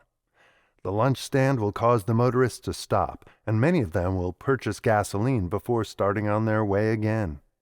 These are simple suggestions, involving no particular amount of complication in connection with their use, yet it is just such uses of imagination that bring financial success. The Piggly Wiggly self-help store plan, which made millions of dollars for its originator, was a very simple idea which anyone could have adopted, yet considerable imagination was required to put the idea to work in a practical sort of way. The more simple and easily adapted to a need an idea is, the greater is its value, as no one is looking for ideas which are involved with great detail or in any manner complicated. Imagination is the most important factor entering into the art of selling. The master salesman is always one who makes systematic use of imagination. The outstanding merchant relies upon imagination for the ideas which make his business excel. Imagination may be used effectively in the sale of even the smallest articles of merchandise, such as ties, shirts, hosiery, etc. Let us proceed to examine just how this may be done. I walked into one of the best-known haberdasheries in the city of Philadelphia for the purpose of purchasing some shirts and ties. As I approached the tie counter, a young man stepped forward and inquired, "Is there something you want?" Now, if I had been the man behind the counter, I would not have asked that question. He ought to have known by the fact that I had approached the tie counter that I wanted to look at ties. I picked up 2 or 3 ties from the counter, examined them briefly, then laid down all but one light blue, which somewhat appealed to me. Finally, I laid this one down also, and began to look through the remainder of the assortment. The young man behind the counter then had a happy idea. Picking up a gaudy-looking yellow tie, he wound it around his fingers to show how it would look when tied, and asked, "Isn't this a beauty?" Now, I hate yellow ties, and the salesman made no particular hit with me by suggesting that a gaudy yellow tie is pretty. If I had been in that salesman's place, I would have picked up the blue tie for which I had shown a decided preference, and I would have wound it around my fingers so as to bring out its appearance after being tied. I would have known what my customer wanted by watching the kinds of ties that he picked up and examined. Moreover, I would have known the particular tie that he liked best by the time he held it in his hands. A man will not stand by a counter and fondle a piece of merchandise which he does not like. If given the opportunity, any customer will give the alert salesman a clue as to the particular merchandise which should be stressed in an effort to make a sale. I then moved over to the shirt counter. Here I was met by an elderly gentleman who asked, "Is there something I can do for you today?" Well, I thought to myself that if he ever did anything for me, it would have to be today, as I might never come back to that particular store again. I told him I wanted to look at shirts, and described the style and color of shirt that I wanted. The old gentleman made quite a hit with me when he replied by saying, "I'm sorry, sir, but they are not wearing that style this season, so we are not showing it." I said I knew they were not wearing the style for which I had asked, and for that very reason, among others, I was going to wear it providing I could find it in stock. If there is anything which nettles a man, especially that type of man who knows exactly what he wants and describes it the moment he walks into the store, it is to be told that they are not wearing it this season. Such a statement is an insult to a man's intelligence, or to what he thinks is his intelligence, and in most cases it is fatal to a sale. If I were selling goods, I might think what I pleased about a customer's taste, but I surely would not be so lacking in tact and diplomacy as to tell the customer that I thought he didn't know his business. Rather, I would prefer to manage tactfully to show him what I believed to be more appropriate merchandise than that for which he had called, if what he wanted was not in stock. One of the most famous and highly paid writers in the world has built his fame and fortune on the sole discovery that it is profitable to write about that which people already know and with which they are already in accord. The same rule might as well apply to the sale of merchandise. The old gentleman finally pulled down some shirt boxes and began laying out shirts which were not even similar to the shirt for which I had asked. I told him that none of these suited, and as I started to walk out, he asked if I would like to look at some nice suspenders. Imagine it! To begin with, I do not wear suspenders, and furthermore, there was nothing about my manner or bearing to indicate that I might like to look at suspenders. It is proper for a salesman to try to interest a customer in wares for which he makes no inquiry, but judgment should be used and care taken to offer something which the salesman has reason to believe the customer may want. I walked out of the store without having bought either shirts or ties, and feeling somewhat resentful because I had been so grossly misjudged as to my tastes for colors and styles.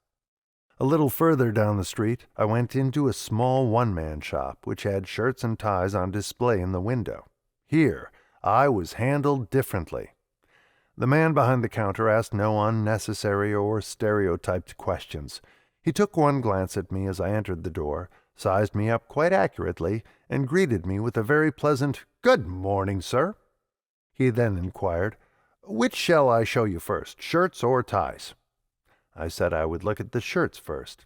He then glanced at the style of shirt I was wearing, asked my size, and began laying out shirts of the very type and color for which I was searching, without my saying another word. He laid out 6 different styles, and watched to see which I would pick up first. I looked at each shirt in turn and laid them all back on the counter, but the salesman observed that I examined one of the shirts a little more closely than the others, and that I held it a little longer. No sooner had I laid the shirt down than the salesman picked it up and began to explain how it was made. He then went to the tie counter and came back with 3 very beautiful blue ties, of the very type for which I had been looking, tied each and held it in front of the shirt, calling attention to the perfect harmony between the colors of the ties and the shirt. Before I had been in the store 5 minutes, I had purchased 3 shirts and 3 ties, and was on my way with the package under my arm, feeling that here was a store to which I would return when I needed more shirts and ties. I learned afterwards that the merchant who owns the little shop where I made these purchases pays a monthly rental of $500 for the small store, and makes a handsome income from the sale of nothing but shirts, ties, and collars. He would have to go out of business with a fixed charge of $500 a month for rent if it were not for his knowledge of human nature, which enables him to make a very high percentage of sales to all who come into his store. I have often observed women when they were trying on hats, and have wondered why salespeople did not read the prospective buyer's mind by watching her manner of handling the hats. A woman goes into a store and asks to be shown some hats. The salesperson starts bringing out hats, and the prospective buyer starts trying them on. If a hat suits her, even in the slightest sort of way, she will keep it on a few seconds or a few minutes, but if she does not like it, she will pull it right off her head the moment the salesperson takes her hands off the hat. Finally, when the customer is shown a hat that she likes, she will begin to announce that fact in terms which no well-informed salesperson will fail to understand by arranging her hair under the hat, or pulling it down on her head to just the angle which she likes best, and by looking at the hat from the rear with the aid of a hand mirror. The signs of admiration are unmistakable. Finally, the customer will remove the hat from her head and begin to look at it closely. Then she may lay it aside and permit another hat to be tried on her, in which event the clever salesperson will lay aside the hat just removed, and at the opportune time she will bring it back and ask the customer to try it on again. By careful observation of the customer's likes and dislikes, a clever saleswoman may often sell as many as 3 or 4 hats to the same customer at one sitting, by merely watching what appeals to the customer and then concentrating upon the sale of that. The same rule applies in the sale of other merchandise. The customer will, if closely observed, clearly indicate what is wanted, and, if the clue is followed, very rarely will a customer walk out without buying. I believe it a conservative estimate when I say that fully 75% of the walkouts, as the non-purchasing customers are called, are due to lack of tactful showing of merchandise. Last fall, I went into a hat store to purchase a felt hat. It was a busy Saturday afternoon, and I was approached by a young, extra rush-hour salesman who had not yet learned how to size people up at a glance. For no good reason whatsoever, the young man pulled down a brown derby and handed it to me, or rather tried to hand it to me. I thought he was trying to be funny, and refused to take the hat into my hands, saying to him, in an attempt to return his compliment and be funny in turn, "Do you tell bedtime stories also?" He looked at me in surprise, but didn't take the cue which I had offered him. If I had not observed the young man more closely than he had observed me, and sized him up as an earnest but inexperienced extra, I would have been highly insulted, for if there is anything I hate, it is a derby of any sort, much less a brown derby. One of the regular salesmen happened to see what was going on, walked over, and snatched the brown derby out of the young man's hands, and with a smile on his face, intended as a sort of sop to me, said, "What the hell are you trying to show this gentleman anyway?" That spoiled my fun, and the salesman, who had immediately recognized me as a gentleman, sold me the first hat he brought out. The customer generally feels complimented when a salesman takes the time to study the customer's personality and lay out merchandise suited to that personality. I went into one of the largest men's clothing stores in New York City a few years ago and asked for a suit, describing exactly what was wanted, but not mentioning price. The young man, who purported to be a salesman, said he did not believe they carried such a suit, but I happened to see exactly what I wanted hanging on a model, and called his attention to the suit. He then made a hit with me by saying, "Oh, that one over there, that's a high-priced suit." His reply amused me. It also angered me. So I inquired of the young man what he saw about me which indicated that I did not come in to purchase a high-priced suit. With embarrassment he tried to explain, but his explanations were as bad as the original offense, and I started toward the door, muttering something to myself about dumbbells. Before I reached the door, I was met by another salesman, who had sensed by the way I walked and the expression on my face that I was none too well pleased. With tact well worth remembering, This salesman engaged me in conversation while I unburdened my woes, and then managed to get me to go back with him and look at the suit. Before I left the store, I purchased the suit I came in to look at, and two others which I had not intended purchasing. That was the difference between a salesman and one who drove customers away. Moreover, I later introduced two of my friends to this same salesman, and he made sizable sales to each of them. I was once walking down Michigan Boulevard in Chicago when my eye was attracted to a beautiful gray suit in the window of a men's store. I had no notion of buying the suit, but I was curious to know the price, so I opened the door and, without entering, merely pushed my head inside and asked the first man I saw how much the suit in the window was. Then followed one of the cleverest bits of sales maneuvering I have ever observed. The salesman knew he could not sell me the suit unless I came into the store, so he said, "Will you not step inside, sir, while I find out the price of the suit?" Of course, he knew the price all the time, but that was his way of disarming me of the thought that he intended trying to sell me the suit. Of course, I had to be as polite as the salesman, so I said, "Certainly," and walked inside. The salesman said, "Step right this way, sir, and I will get the information for you." In less than 2 minutes I found myself standing in front of a case, with my coat off, getting ready to try on a coat like the one I had observed in the window. After I was in the coat, which happened to fit almost perfectly, which was no accident, thanks to the accurate eyes of an observing salesman, my attention was called to the nice smooth touch of the material.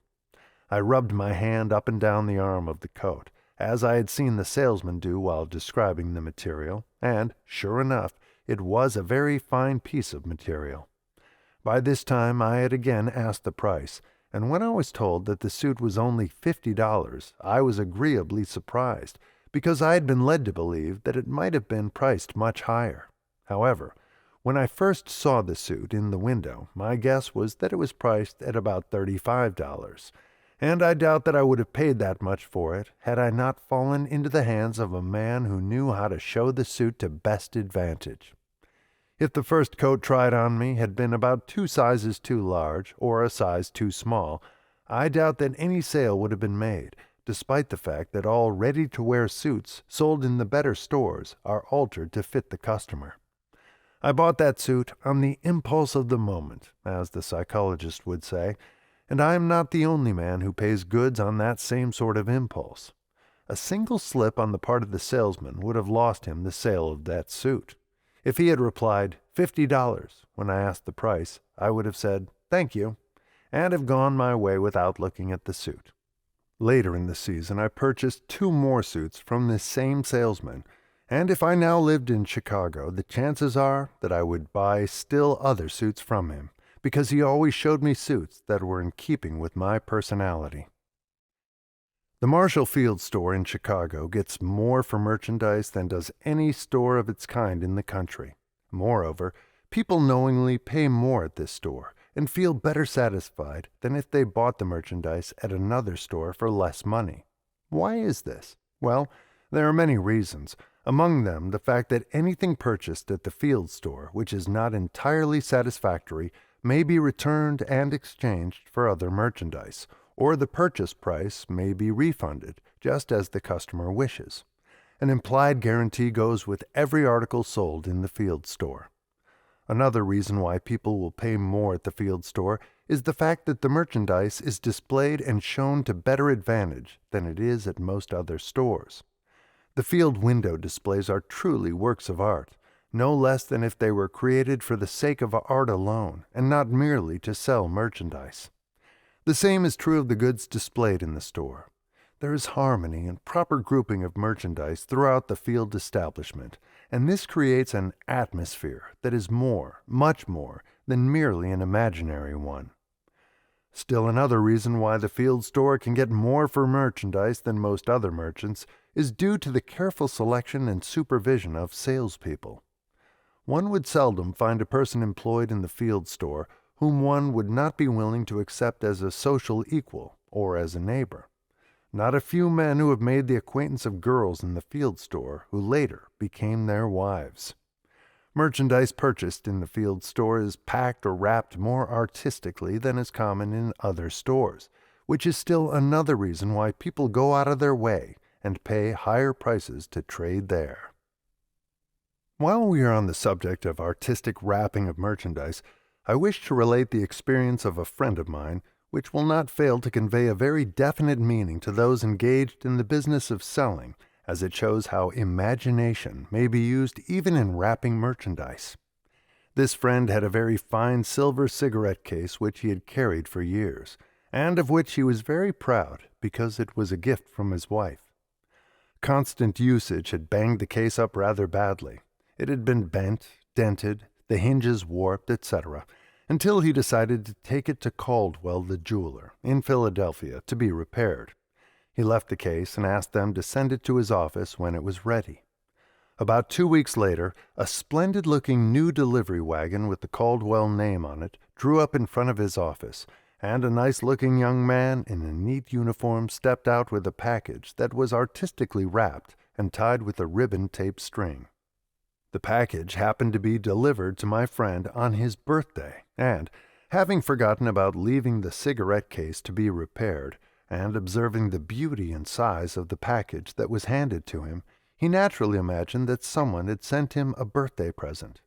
His secretary and other workers in his office gathered around his desk to watch him open up his present. He cut the ribbon and removed the outer covering. Under this was a covering of tissue paper, fastened with beautiful gold seals bearing the Caldwell initials and trademark. This paper was removed, and behold, a most beautiful plush-lined box met his eyes. The box was opened, and, after removing the tissue paper packing, there was a cigarette case which he recognized, after careful examination, as the one he had left to be repaired, but it did not look like the same case, thanks to the imagination of the Caldwell manager. Every dent had been carefully straightened out, the hinges had been trued, and the case had been polished and cleaned so it shone as it did when it was first purchased.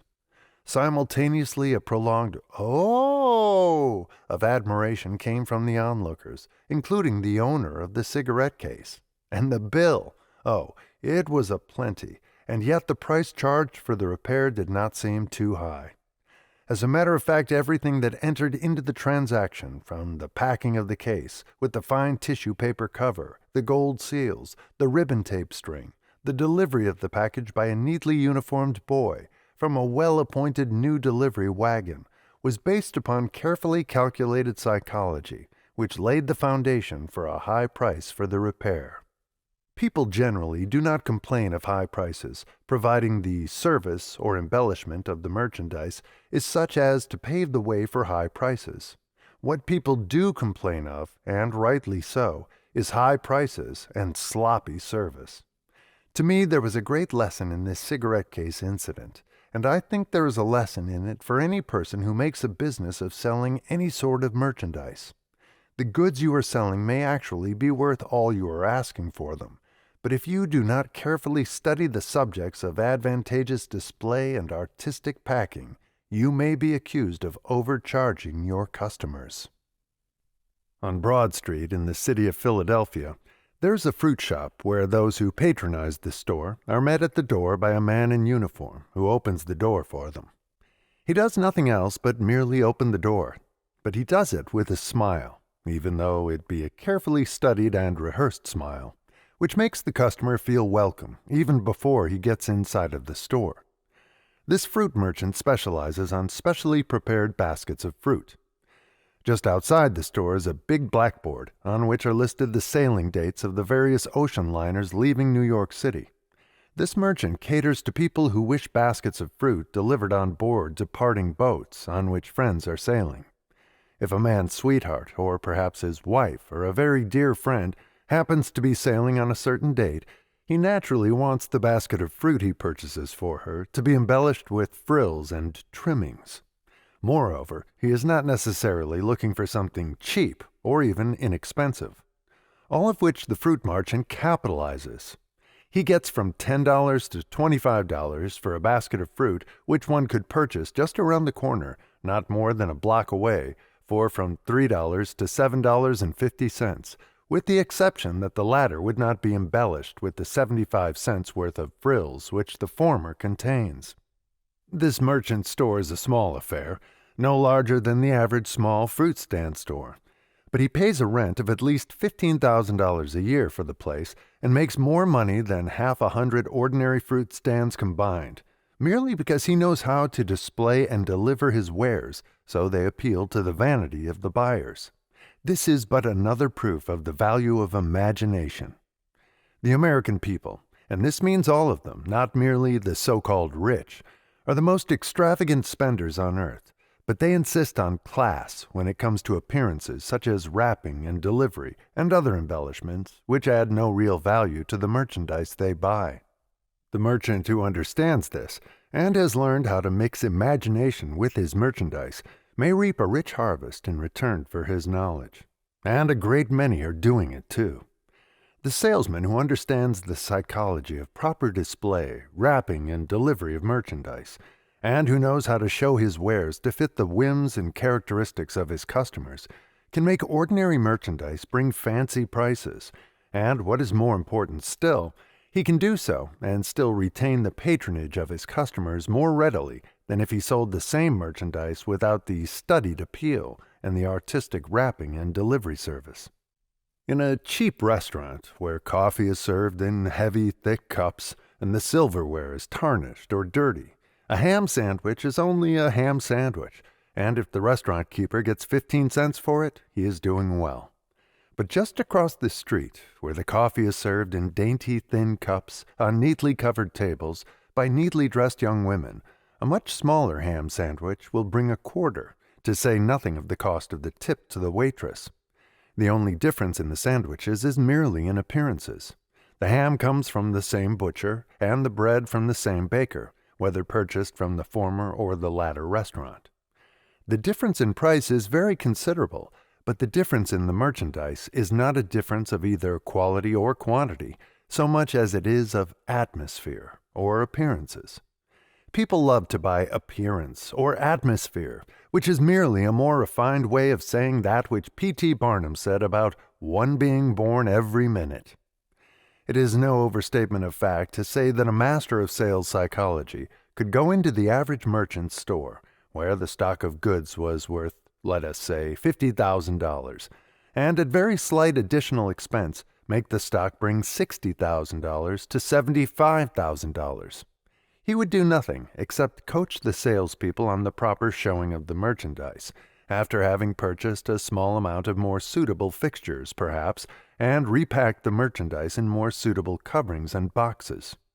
A man's shirt, packed one to the box in the right sort of a box, with a piece of ribbon and a sheet of tissue paper added for embellishment, can be made to bring $1 or $1.50 more than the same shirt would bring without the more artistic packing. I know this is true, and I have proved it more times than I can recall, to convince some skeptical merchant who had not studied the effect of proper displays. Conversely stated, I have proved, many times, that the finest shirt made cannot be sold for half its value if it is removed from its box and placed on a bargain counter with inferior-looking shirts, both of which examples prove that people do not know what they are buying, that they go more by appearances than they do by actual analysis of the merchandise they purchase. This is noticeably true in the purchase of automobiles. The American people want and demand style in the appearance of automobiles.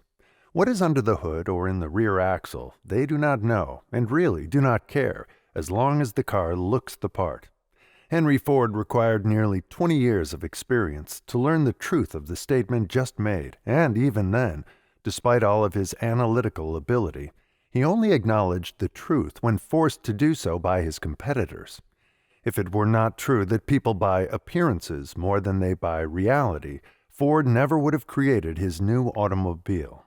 That car is the finest sort of example of a psychologist who appeals to the tendency which people have to purchase appearance, although, of course, it must be admitted that in this particular example, the real value of the car actually exists. The Law of Success, Lesson 7, Enthusiasm. You can do it if you believe you can. Enthusiasm is a state of mind that inspires and arouses one to put action into the task at hand. It does more than this. It is contagious and vitally affects not only the enthusiast, but all with whom he comes in contact. Enthusiasm bears the same relationship to a human being that steam does to the locomotive. It is the vital moving force that impels action. The greatest leaders of men are those who know how to inspire enthusiasm in their followers. Enthusiasm is the most important factor entering into salesmanship. It is, by far, the most vital factor that enters into public speaking.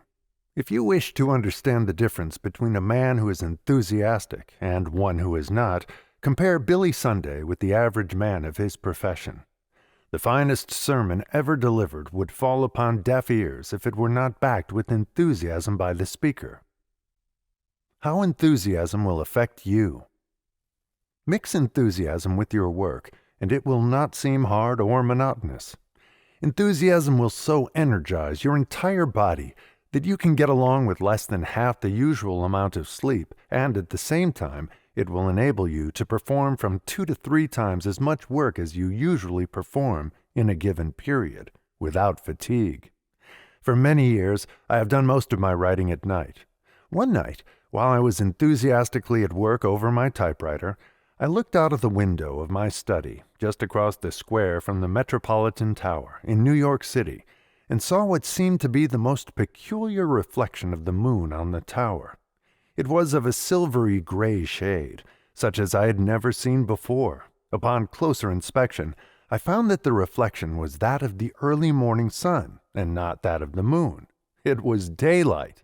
I had been at work all night, but I was so engrossed in my work that the night had passed as though it were but an hour. I worked at my task all that day, and all the following night, without stopping, except for a small amount of light food.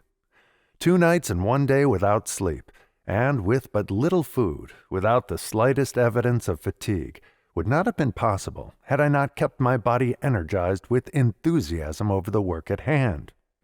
Enthusiasm is not merely a figure of speech. It is a vital force that you can harness and use with profit. Without it, you would resemble an electric battery without electricity. Enthusiasm is the vital force with which you recharge your body and develop a dynamic personality. Some people are blessed with natural enthusiasm, while others must acquire it. The procedure through which it may be developed is simple. It begins by the doing of the work or rendering of the service which one likes best. If you should be so situated that you cannot conveniently engage in the work which you like best, for the time being, then you can proceed along another line very effectively by adopting a definite chief aim that contemplates your engaging in that particular work at some future time. Lack of capital and many other circumstances over which you have no immediate control may force you to engage in work which you do not like. But no one can stop you from determining in your own mind what your definite chief aim in life shall be. Nor can anyone stop you from planning ways and means for translating this aim into reality. Nor can anyone stop you from mixing enthusiasm with your plans. Happiness, the final object of all human effort, is a state of mind that can be maintained only through the hope of future achievement. Happiness lies always in the future and never in the past. The happy person is the one who dreams of heights of achievement that are yet unattained. The home you intend to own, the money you intend to earn and place in the bank, the trip you intend to take when you can afford it, the position in life you intend to fill when you have prepared yourself, and the preparation itself. These are the things that produce happiness. Likewise, these are the materials out of which your definite chief aim is formed. These are the things over which you may become enthusiastic, no matter what your present station in life may be. More than 20 years ago, I became enthusiastic over an idea. When the idea first took form in my mind, I was unprepared to take even the first step toward its transformation into reality. But I nursed it in my mind. I became enthusiastic over it as I looked ahead, in my imagination, and saw the time when I would be prepared to make it a reality. The idea was this. I wanted to become the editor of a magazine based upon the Golden Rule, through which I could inspire people to keep up courage and deal with one another squarely. Finally, my chance came, and on Armistice Day, 1918, I wrote the first editorial for what was to become the material realization of a hope that had lain dormant in my mind for nearly a score of years. With enthusiasm, I poured into that editorial the emotions which I had been developing in my heart over a period of more than 20 years. My dream had come true. My editorship of a national magazine had become a reality. As I have stated, this editorial was written with enthusiasm. I took it to a man of my acquaintance, and with enthusiasm I read it to him. The editorial ended in these words: "At last, my 20-year-old dream is about to come true. It takes money, and a lot of it, to publish a national magazine, and I haven't the slightest idea where I am going to get this essential factor, but this is worrying me not at all, because I know I am going to get it somewhere." As I wrote those lines, I mixed enthusiasm and faith with them. I had hardly finished reading this editorial when the man to whom I read it, the first and only person to whom I had shown it, said, "I can tell you where you are going to get the money, for I am going to supply it." And he did. Yes, enthusiasm is a vital force. So vital, in fact, that no man who has it highly developed can begin even to approximate his power of achievement. Before passing to the next step in this lesson, I wish to repeat and to emphasize the fact that you may develop enthusiasm over your definite chief aim in life, no matter whether you are in position to achieve that purpose at this time or not.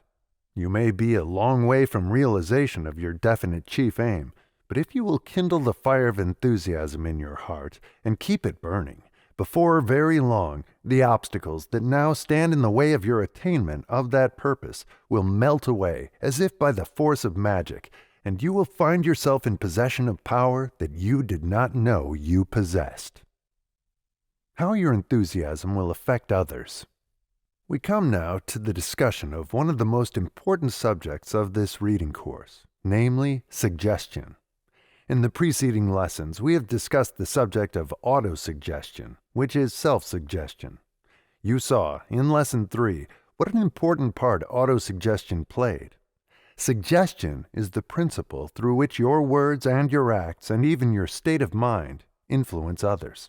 That you may comprehend the far-reaching power of suggestion, let me refer to the introductory lesson, in which the principle of telepathy is described. If you now understand and accept the principle of telepathy, the communication of thought from one mind to another without the aid of signs, symbols, or sounds, as a reality, you of course understand why enthusiasm is contagious and why it influences all within its radius. When your mind is vibrating at a high rate, because it has been stimulated with enthusiasm, that vibration registers in the minds of all within its radius, and especially in the minds of those with whom you come in close contact. When a public speaker senses the feeling that his audience is en rapport with him, he merely recognizes the fact that his own enthusiasm has influenced the minds of his listeners until their minds are vibrating in harmony with his own. When the salesman senses the fact that the psychological moment for closing a sale has arrived, he merely feels the effect of his own enthusiasm, as it influences the mind of his prospective buyer and places that mind in rapport, in harmony with his own.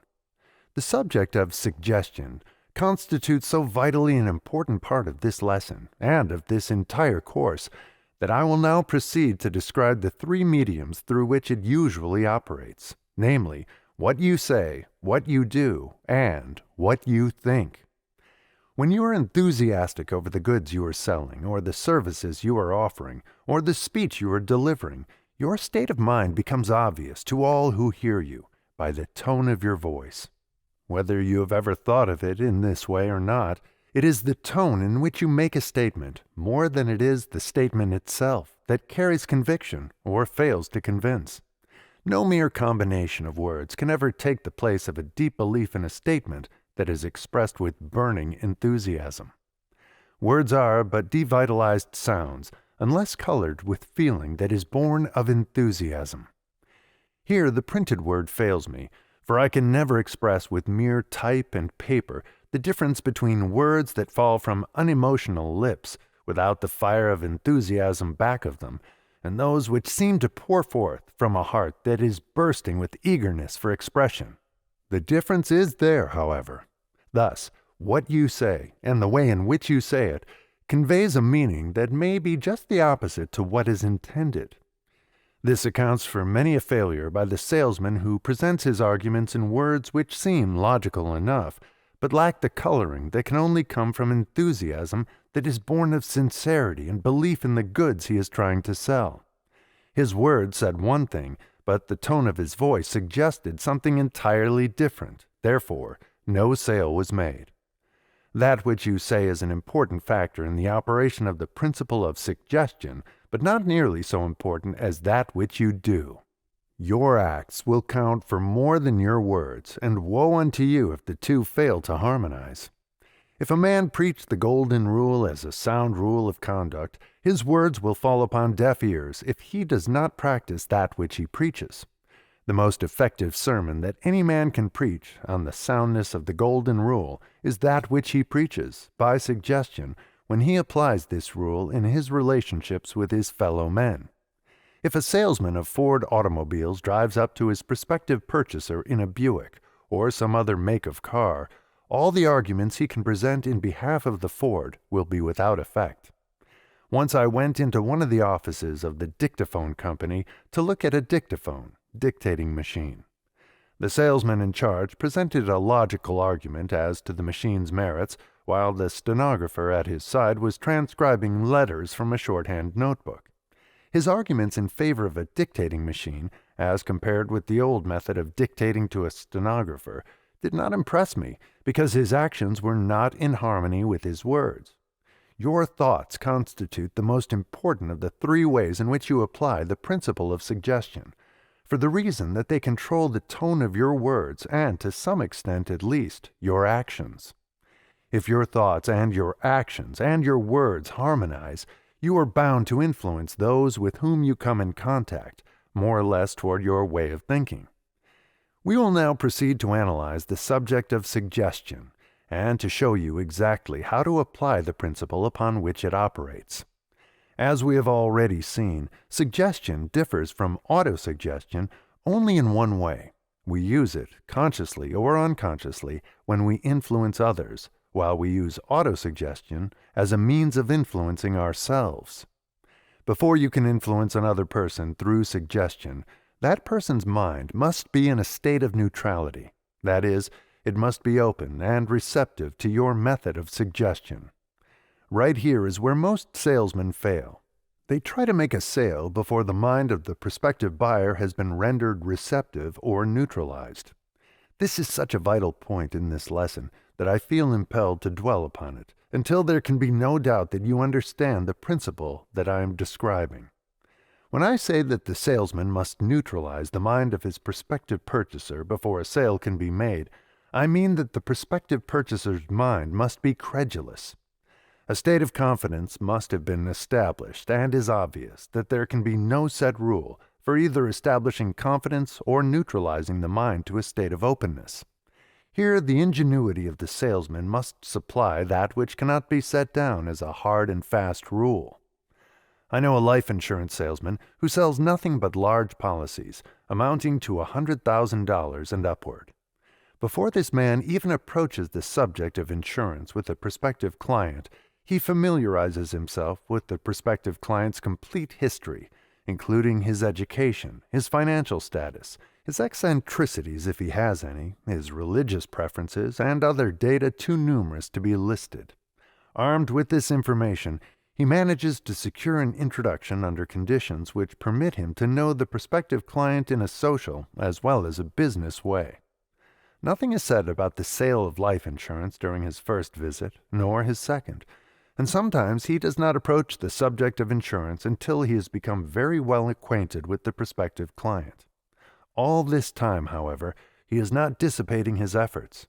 He is taking advantage of these friendly visits for the purpose of neutralizing his prospective client's mind. That is, He is building up a relationship of confidence, so that when the time comes for him to talk life insurance, that which he says will fall upon ears that willingly listen. Some years ago, I wrote a book entitled How to Sell Your Services. Just before the manuscript went to the publisher, it occurred to me to request some of the well-known men of the United States to write letters of endorsement to be published in the book. The printer was then waiting for the manuscript. Therefore, I hurriedly wrote a letter to some 8 or 10 men, in which I briefly outlined exactly what I wanted, but the letter brought back no replies. I had failed to observe 2 important prerequisites for success. I had written the letter so hurriedly that I had failed to inject the spirit of enthusiasm into it, and I had neglected so to word the letter that it had the effect of neutralizing the minds of those to whom it was sent. Therefore, I had not paved the way for the application of the principle of suggestion. After I discovered my mistake, I then wrote a letter that was based upon strict application of the principle of suggestion, and this letter not only brought back replies from all to whom it was sent, but many of the replies were masterpieces and served, far beyond my fondest hopes, as valuable supplements to the book. For the purpose of comparison, to show you how the principle of suggestion may be used in writing a letter, and what an important part enthusiasm plays in giving the written word flesh, the 2 letters are here reproduced. It will not be necessary to indicate which letter failed, as that will be quite obvious. My dear Mr. Ford, I am just completing a manuscript for a new book entitled How to Sell Your Services. I anticipate the sale of several 100,000 of these books, and I believe those who purchase the book would welcome the opportunity of receiving a message from you as to the best method of marketing personal services. Would you, therefore, be good enough to give me a few minutes of your time by writing a brief message to be published in my book? This will be a big favor to me personally, and I know it would be appreciated by the readers of the book. Thank you in advance for any consideration you may care to show me. I am yours very truly. Honorable Thomas R. Marshall, Vice President of the United States, Washington, D.C. My dear Mr. Marshall, would you care for the opportunity to send a message of encouragement and possibly a word of advice to a few 100,000 of your fellow men who have failed to make their mark in the world as successfully as you have done? I have about completed a manuscript for a book to be entitled How to Sell Your Services. The main point made in the book is that service rendered is cause and the pay envelope is effect, and that the latter varies in proportion to the efficiency of the former. The book would be incomplete without a few words of advice from a few men who, like yourself, have come up from the bottom to enviable positions in the world. Therefore, if you will write me of your views as to the most essential points to be borne in mind by those who are offering personal services for sale, I will pass your message on through my book, which will ensure its getting into hands where it will do a world of good for a class of earnest people who are struggling to find their places in the world's work. I know you are a busy man, Mr. Marshall, but please bear in mind that by simply calling in your secretary and dictating a brief letter, you will be sending forth an important message to possibly 500,000 people. In money, this will not be worth to you the 2-cent stamp that you will place on the letter, but if estimated from the viewpoint of the good it may do others who are less fortunate than yourself, it may be worth the difference between success and failure to many a worthy person who will read your message, believe in it, and be guided by it. Very cordially yours. Now, let us analyze the 2 letters and find out why one failed in its mission while the other succeeded. This analysis should start with one of the most important fundamentals of salesmanship, namely motive. In the first letter, it is obvious that the motive is entirely one of self-interest. The letter states exactly what is wanted, but the wording of it leaves a doubt as to why the request is made, or whom it is intended to benefit. Study the sentence in the second paragraph. This will be a big favor to me personally, etc. Now, it may seem to be a peculiar trait, but the truth is that most people will not grant favors just to please others. If I ask you to render a service that will benefit me without bringing you some corresponding advantage, you will not show much enthusiasm in granting that favor. You may refuse altogether if you have a plausible excuse for refusing. But if I ask you to render a service that will benefit a third person, even though the service must be rendered through me, and if that service is of such a nature that it is likely to reflect credit on you, the chances are that you will render the service willingly. We see this psychology demonstrated by the man who pitches a dime to the beggar on the street, or perhaps refuses even the dime, but willingly hands over $100 or $1,000 to the charity worker who is begging in the name of others. But the most damaging suggestion of all is contained in the last and most important paragraph of the letter. Thanking you in advance for any consideration you may care to show me. This sentence strongly suggests that the writer of the letter anticipates a refusal of his request. It clearly indicates lack of enthusiasm. It paves the way for a refusal of the request. There is not one single word in the entire letter that places in the mind of a man to whom it is sent a satisfactory reason why he should comply with the request. On the other hand, he can clearly see that the object of the letter is to secure from him a letter of endorsement that will help sell the book. The most important selling argument, in fact, the only selling argument available in connection with this request, has been lost because it was not brought out and established as the real motive for making the request. This argument was but faintly mentioned in the sentence, "I believe those who purchased the book would welcome the opportunity of receiving a message from you as to the best method of marketing personal services." The opening paragraph of the letter violates an important fundamental of salesmanship because it clearly suggests that the object of the letter is to gain some advantage for its writer, and does not even hint at any corresponding advantage that may accrue to the person to whom it is sent.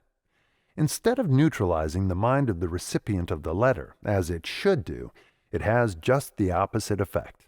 It causes him to close his mind against all argument that follows. It puts him in a frame of mind that makes it easy for him to say no. It reminds me of a salesman, or perhaps I should say, a man who wanted to be a salesman, who once approached me for the purpose of selling me a subscription to the Saturday Evening Post. As he held a copy of the magazine in front of me, he suggested the answer I should make by this question. "You wouldn't subscribe for the Post to help me out, would you?" Of course, I said no. He had made it easy for me to say no. There was no enthusiasm back of his words, and gloom and discouragement were written all over his face. He needed the commission he would have made on my subscription had I purchased. No doubt about that, but he suggested nothing that appealed to my self-interest motive. Therefore, he lost a sale. But the loss of this one sale was not the sad part of his misfortune. The sad part was that this same attitude was causing him to lose all other sales which he might have made had he changed his approach. A few weeks later, another subscription agent approached me. She was selling a combination of 6 magazines, one of which was the Saturday Evening Post, but how different was her approach. She glanced at my library table, on which she saw several magazines, then at my bookshelves, and exclaimed, with enthusiasm, "Oh, I see you are a lover of books and magazines." I proudly pleaded guilty to the charge. Observe the word proudly, for it has an important bearing on this incident. I laid down the manuscript that I was reading when this saleswoman came in, for I could see that she was a woman of intelligence. Just how I came to see this, I will leave to your imagination. The important point is that I laid down the manuscript and actually felt myself wanting to hear what she had to say. With the aid of 11 words, plus a pleasant smile, plus a tone of genuine enthusiasm, she had neutralized my mind sufficiently to make me want to hear her. She had performed her most difficult task with those few words because I had made up my mind when she was announced that I would keep my manuscript in my hands and thereby convey to her mind, as politely as I could, the fact that I was busy and did not wish to be detained. Being a student of salesmanship and of suggestion, I carefully watched to see what her next move would be. She had a bundle of magazines under her arm, and I expected she would unroll it and begin to urge me to purchase, but she didn't. You will recall that I said she was selling a combination of 6 magazines, not merely trying to sell them. She walked over to my bookshelves, pulled out a copy of Emerson's essays, and for the next 10 minutes, she talked about Emerson's essay on compensation so interestingly that I lost sight of the roll of magazines that she carried. She was neutralizing my mind some more. Incidentally, she gave me a sufficient number of new ideas about Emerson's works to provide material for an excellent editorial. Then she asked me which magazines I received regularly, and after I told her, she smiled as she began to unroll her bundle of magazines and laid them on the table in front of me. She analyzed her magazines one by one and explained just why I should have each of them. The Saturday Evening Post would bring me the cleanest fiction. Literary Digest would bring me the news of the world in condensed form, such as a busy man like myself would demand. The American magazine would bring me the latest biographies of the men who were leading in business and industry, and so on, until she had covered the entire list. But I was not responding to her argument as freely as she thought I should have, so she slipped me this gentle suggestion. A man of your position is bound to be well informed, and, if he isn't, it will show up in his own work. She spoke the truth. Her remark was both a compliment and a gentle reprimand. She made me feel somewhat sheepish because she had taken inventory of my reading matter, and 6 of the leading magazines were not on my list, the 6 that she was selling. Then I began to slip by asking her how much the 6 magazines would cost. She put on the finishing touches of a well-presented sales talk by this tactful reply. The cost? Why, the cost of the entire number is less than you receive for a single page of the typewritten manuscript that you had in your hands when I came in. Again she spoke the truth. And how did she happen to guess so well what I was getting for my manuscript? The answer is, she didn't guess. She knew. She made it a part of her business to draw me out tactfully as to the nature of my work, which in no way made me angry. She became so deeply interested in the manuscript which I had laid down when she came in that she actually induced me to talk about it. I am not saying, of course, that this required any great amount of skill or coaxing, for have I not said that it was my manuscript? In my remarks about that manuscript, I suspect I admitted that I was receiving $250 for the 15 pages. Yes, I am sure I was careless enough to admit that I was being well paid for my work. Perhaps she induced me to make the admission. At any rate, the information was valuable to her, and she made effective use of it at the psychological moment. For all I know, it was a part of her plan to observe carefully all that she saw and heard, with the object of finding out just what my weaknesses were, and what I was most interested in discussing. Some salesmen take the time to do this, some do not. She was one of those who did. Yes, she went away with my order for the 6 magazines, also my $12. But that was not all the benefit she derived from tactful suggestion plus enthusiasm. She got my consent to canvass my office, and before she left, she had 5 other orders from my employees. At no time during her stay did she leave the impression that I was favoring her by purchasing her magazines. Just to the contrary, she distinctly impressed me with the feeling that she was rendering me a favor. This was tactful suggestion. Before we get away from this incident, I wish to make an admission. When she drew me into conversation, she did it in such a way that I talked with enthusiasm. There were 2 reasons for this. She was one of them, and the other one was the fact that she managed to get me to talk about my own work.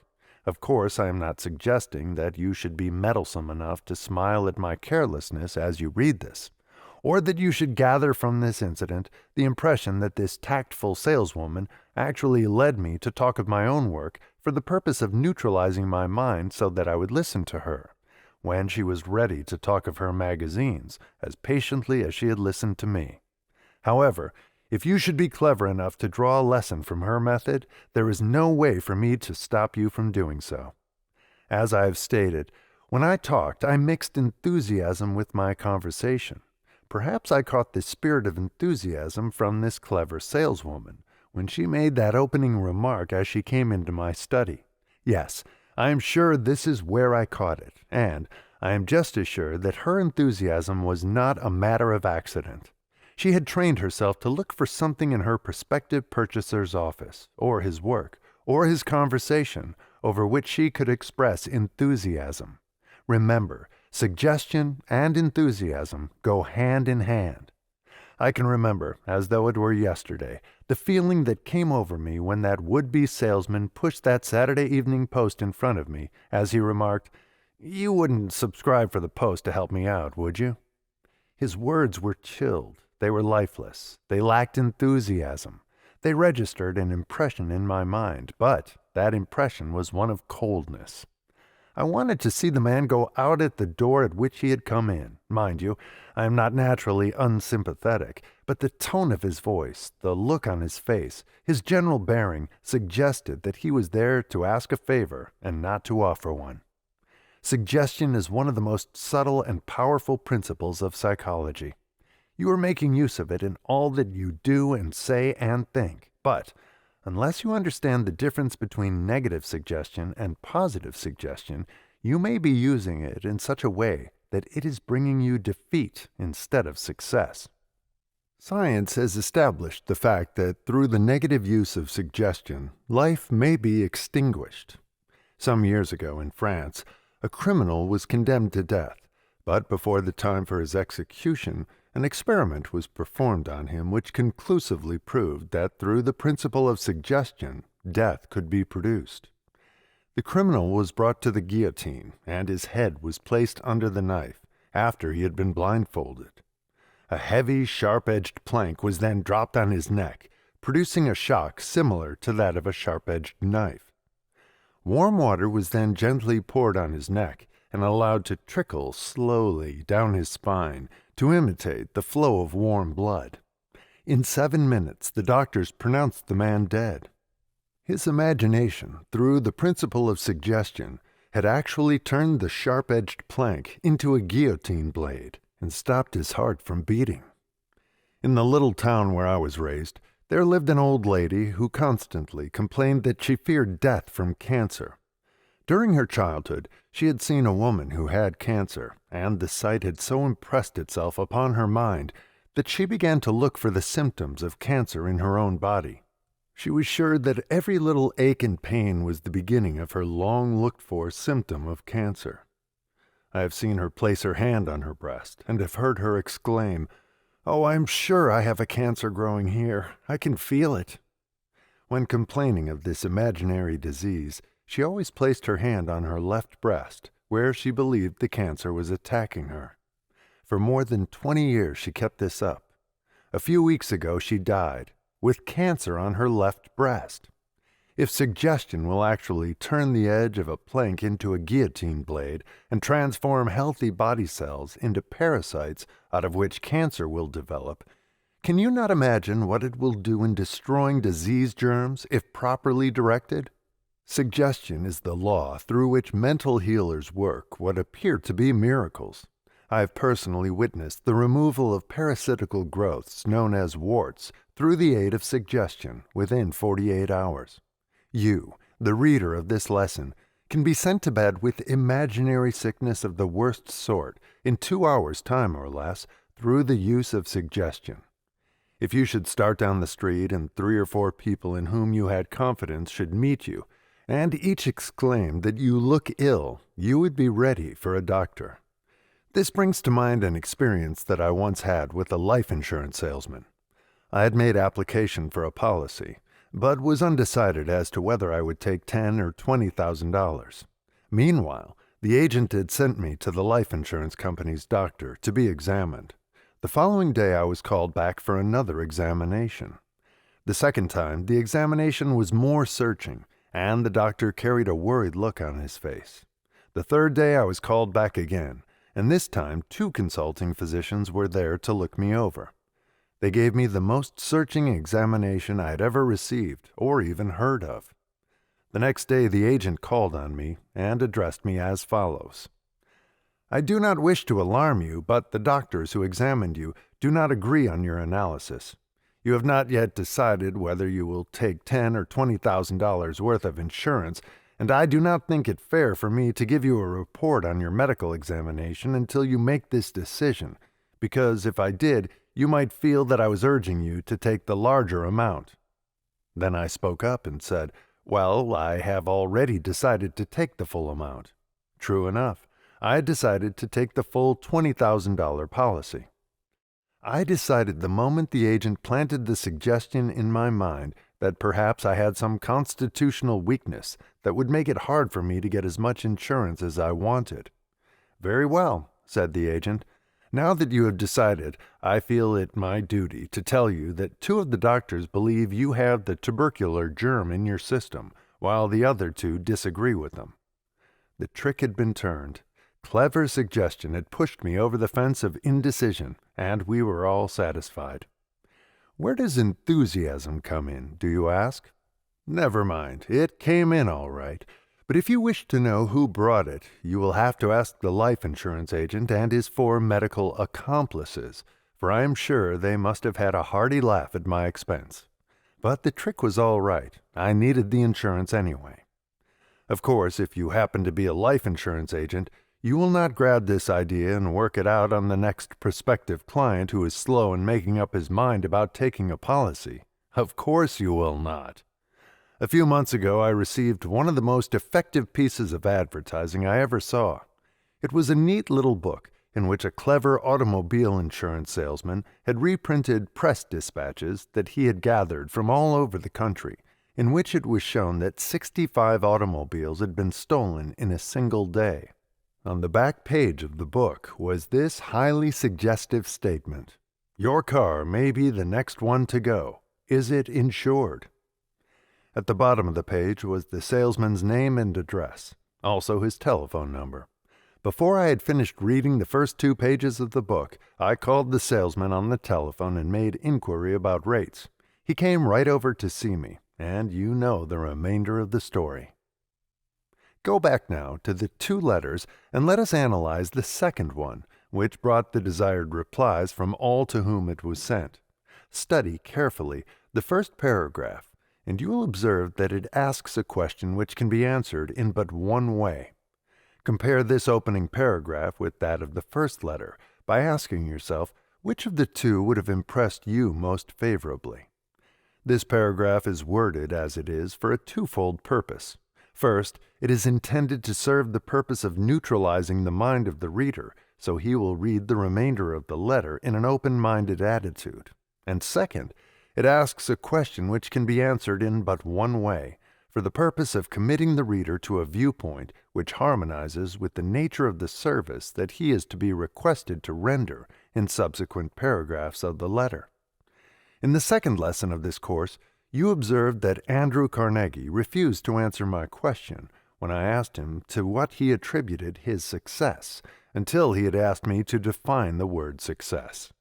He did this to avoid misunderstanding. The first paragraph of the letter we are analyzing is so worded that it states the object of the letter and at the same time practically forces the reader to accept that object as being sound and reasonable. Any person who would answer the question asked in this paragraph of the letter under discussion in the negative would, by the same answer, convict himself on the charge of selfishness, and no man wants to face himself with a guilty conscience on such a charge. Just as the farmer first plows his ground, then fertilizes it, and perhaps harrows it and prepares it to receive the seed in order that he may be sure of a crop, so does this paragraph fertilize the mind of the reader and prepare it for the seed which is to be placed there through the subtle suggestion that the paragraph contains. Study carefully the second paragraph of the letter, and you will observe that it carries a statement of fact which the reader can neither question nor deny. It provides him with no reason for argument because it is obviously based upon a sound fundamental. It takes him to the second step of the psychological journey that leads straight toward compliance with the request that is carefully clothed and covered up in the third paragraph of the letter. But you will notice that the third paragraph begins by paying the reader a nice little compliment that was not designed to make him angry.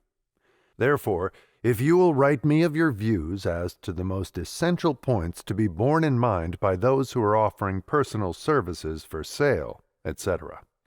Study the wording of this sentence, together with the setting in which it has been placed, and you will observe that it hardly appears to be a request at all, and certainly there is nothing about it to suggest that the writer of the letter is requesting a favor for his personal benefit.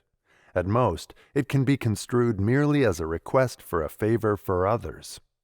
Now study the closing paragraph, and notice how tactfully concealed is the suggestion that if the reader should refuse the request, he is placing himself in the awkward position of one who does not care enough about those who are less fortunate than himself to spend a 2-cent stamp and a few minutes of time for their benefit. From start to finish, the letter conveys its strongest impressions by mere suggestion. Yet this suggestion is so carefully covered that it is not obvious except upon careful analysis of the entire letter. The whole construction of the letter is such that if the reader lays it aside without complying with the request it makes, he will have to reckon with his own conscience. This effect is intensified by the last sentence of the last paragraph, and especially by the last 13 words of that sentence. Who will read your message, believe in it, and be guided by it? This letter brings the reader up with a bang and turns his own conscience into an ally of the writer. It corners him, just as a hunter might corner a rabbit by driving it into a carefully prepared net.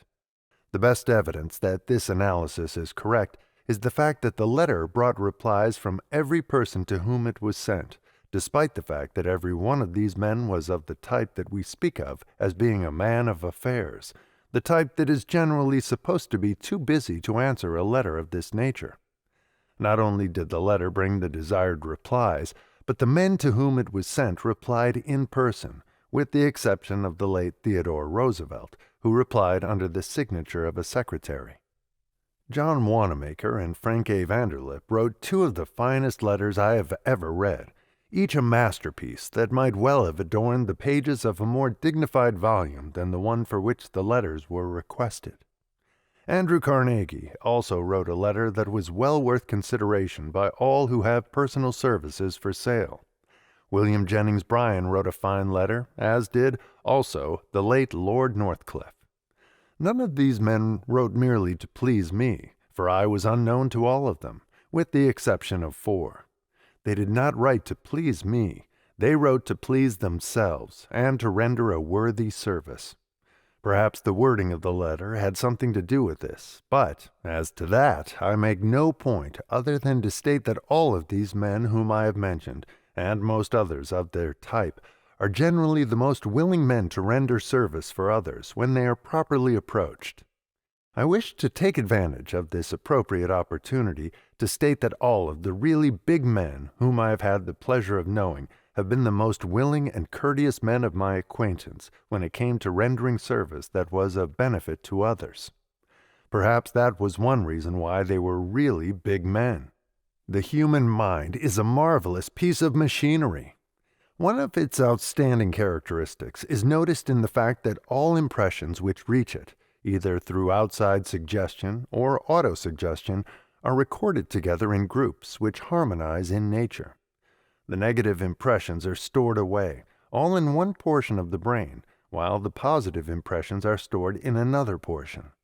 When one of these impressions, or past experiences, is called into the conscious mind, through the principle of memory, there is a tendency to recall with it all others of a similar nature, just as the raising of one link of chain brings up other links with it. For example, anything that causes a feeling of doubt to arise in a person's mind is sufficient to call forth all of his experiences which caused him to become doubtful. If a man is asked by a stranger to cash a check, immediately he remembers having cashed checks that were not good, or of having heard of others who did so. Through the law of association, all similar emotions, experiences, and sense impressions that reach the mind are filed away together, so that the recalling of one has a tendency to bring back to memory all the others.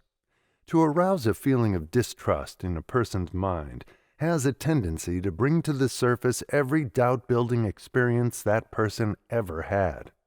For this reason, successful salesmen endeavor to keep away from the discussion of subjects that may arouse the buyer's chain of doubt impressions, which he has stored away by reason of previous experiences. The successful salesman quickly learns that knocking a competitor or a competing article may result in bringing to the buyer's mind certain negative emotions growing out of previous experiences, which may make it impossible for the salesman to neutralize the buyer's mind. This principle applies to and controls every sense impression that is lodged in the human mind. Take the feeling of fear, for example. The moment we permit a single emotion that is related to fear to reach the conscious mind, it calls with it all of its unsavory relations. A feeling of courage cannot claim the attention of the conscious mind while a feeling of fear is there. One or the other must dominate. They make poor roommates because they do not harmonize in nature. Like attracts like. Every thought held in the conscious mind has a tendency to draw to it other thoughts of a similar nature. You see, therefore, that these feelings, thoughts, and emotions growing out of past experiences, which claim the attention of the conscious mind, are backed by a regular army of supporting soldiers of a similar nature that stand ready to aid them in their work. Deliberately place in your own mind, through the principle of autosuggestion, the ambition to succeed through the aid of a definite chief aim, and notice how quickly all of your latent or undeveloped ability in the nature of past experiences will become stimulated and aroused to action in your behalf. Plant in a boy's mind, through the principle of suggestion, the ambition to become a successful lawyer or doctor or engineer or businessman or financier, and if you plant that suggestion deeply enough and keep it there, by repetition, it will begin to move that boy toward the achievement of the object of that ambition. If you would plant a suggestion deeply, mix it generously with enthusiasm, for enthusiasm is the fertilizer that will ensure its rapid growth as well as its permanency. When that kind-hearted old gentleman planted in my mind the suggestion that I was a bright boy, and that I could make my mark in the world if I would educate myself, it was not so much what he said, as it was the way in which he said it, that made such a deep and lasting impression on my mind. It was the way in which he gripped my shoulders, and the look of confidence in his eyes, that drove his suggestion so deeply into my subconscious mind that it never gave me any peace until I commenced taking the steps that led to the fulfillment of the suggestion. This is a point that I would stress with all the power at my command. It is not so much what you say as it is the tone and manner in which you say it that makes a lasting impression. It naturally follows, therefore, that sincerity of purpose, honesty, and earnestness must be placed back of all that one says, if one would make a lasting and favorable impression. Whatever you successfully sell to others, you must first sell to yourself. Not long ago, I was approached by an agent of the government of Mexico who sought my services as a writer of propaganda for the administration in charge at that time. His approach was about as follows. Whereas Senor has a reputation as an exponent of the Golden Rule philosophy, and whereas Senor is known throughout the United States as an independent who is not allied with any political faction now, therefore, would Senor be gracious enough to come to Mexico, study the economic and political affairs of that country, then return to the United States and write a series of articles to appear in the newspapers, recommending to the people of America the immediate recognition of Mexico by the government of the United States, etc. For this service I was offered more money than I shall perhaps ever possess during my entire life. But I refused the commission, and for a reason that will fail to impress anyone, except those who understand the principle which makes it necessary for all who would influence others to remain on good terms with their own conscience. I could not write convincingly of Mexico's cause for the reason that I did not believe in that cause. Therefore, I could not have mixed sufficient enthusiasm with my writing to have made it effective, even though I had been willing to prostitute my talent and dip my pen into ink that I knew to be muddy.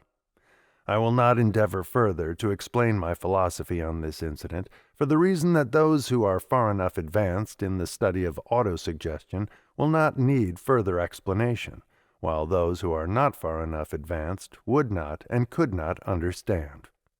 No man can afford to express, through words or acts, that which is not in harmony with his own belief, and if he does so, he must pay by the loss of his ability to influence others. Please read aloud the foregoing paragraph. It is worth emphasizing by repetition, for lack of observation of the principle upon which it is based constitutes the rocks and reefs upon which many a man's definite chief aim dashes itself to pieces. I do not believe that I can afford to try to deceive anyone about anything, but I know that I cannot afford to try to deceive myself. To do so would destroy the power of my pen and render my words ineffective. It is only when I write with the fire of enthusiasm burning in my heart that my writing impresses others favorably. And it is only when I speak from a heart that is bursting with belief in my message that I can move my audience to accept that message. I would also have you read aloud the foregoing paragraph. Yes, I would have you commit it to memory. Even more than this, I would have you write it out and place it where it may serve as a daily reminder of a principle, nay, a law, as immutable as the law of gravitation, without which you can never become a power in your chosen life work. There have been times, and many of them, when it appeared that if I stood by this principle, it would mean starvation. There have been times when my closest friends and business advisors have strongly urged me to shade my philosophy for the sake of gaining a needed advantage here and there, but somehow I have managed to cling to it, mainly, I suppose, for the reason that I have preferred peace and harmony in my own heart to the material gain that I might have had by a forced compromise with my conscience. Strange as it may seem, my deliberations and conclusions on this subject of refusing to strangle my own conscience have seldom been based upon what is commonly called honesty. That which I have done in the matter of refraining from writing or speaking anything that I did not believe has been solely a question of honor between my conscience and myself. I have tried to express that which my heart dictated because I have aimed to give my words flesh. It might be said that my motive was based more upon self-interest than it was on a desire to be fair with others, although I have never desired to be unfair with others, so far as I am able to analyze myself. No man can become a master salesman if he compromises with falsehood. Murder will out, and even though no one ever catches him red-handed in expressing that which he does not believe, his words will fail in the accomplishment of their purpose, because he cannot give them flesh, if they do not come from his heart, and if they are not mixed with genuine, unadulterated enthusiasm. I would also have you read aloud the foregoing paragraph, for it embraces a great law that you must understand and apply before you can become a person of influence in any undertaking. In making these requests, for the sake of emphasis, I am not trying to take undue liberties with you. I am giving you full credit for being an adult, a thinker, an intelligent person, yet I know how likely you are to skip over these vital laws without being sufficiently impressed by them to make them a part of your own workaday philosophy. I know your weakness because I know my own. It has required the better part of 25 years of ups and downs, mostly downs, to impress these basic truths upon my own mind so that they influenced me. I have tried both them and their opposites. Therefore, I can speak not as one who merely believes in their soundness, but as one who knows. And what do I mean by these truths?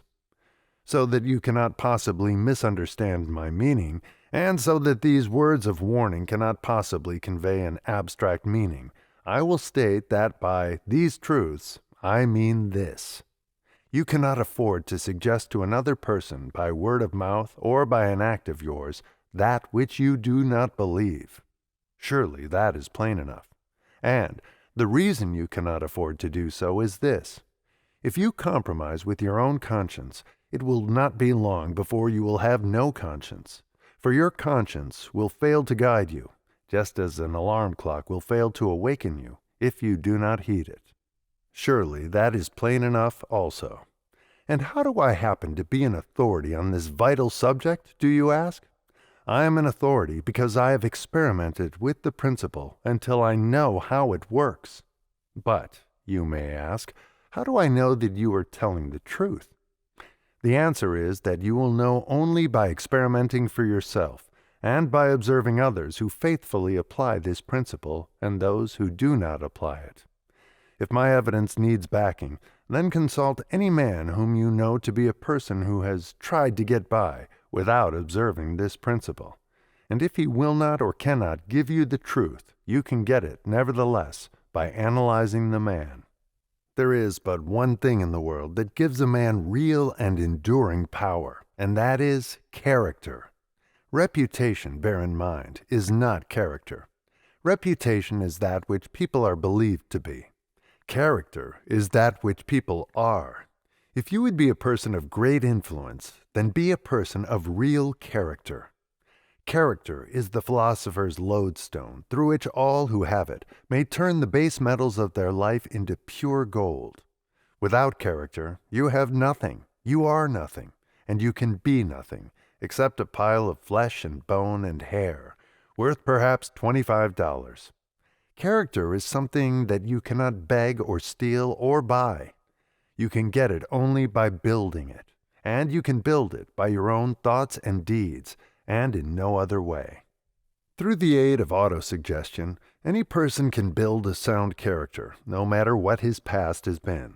As a fitting close for this lesson, I wish to emphasize the fact that all who have character have enthusiasm and personality sufficient to draw to them others who have character.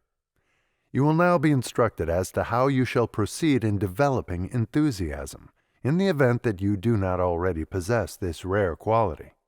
The instructions will be simple, but you will be unfortunate if you discount their value on that account.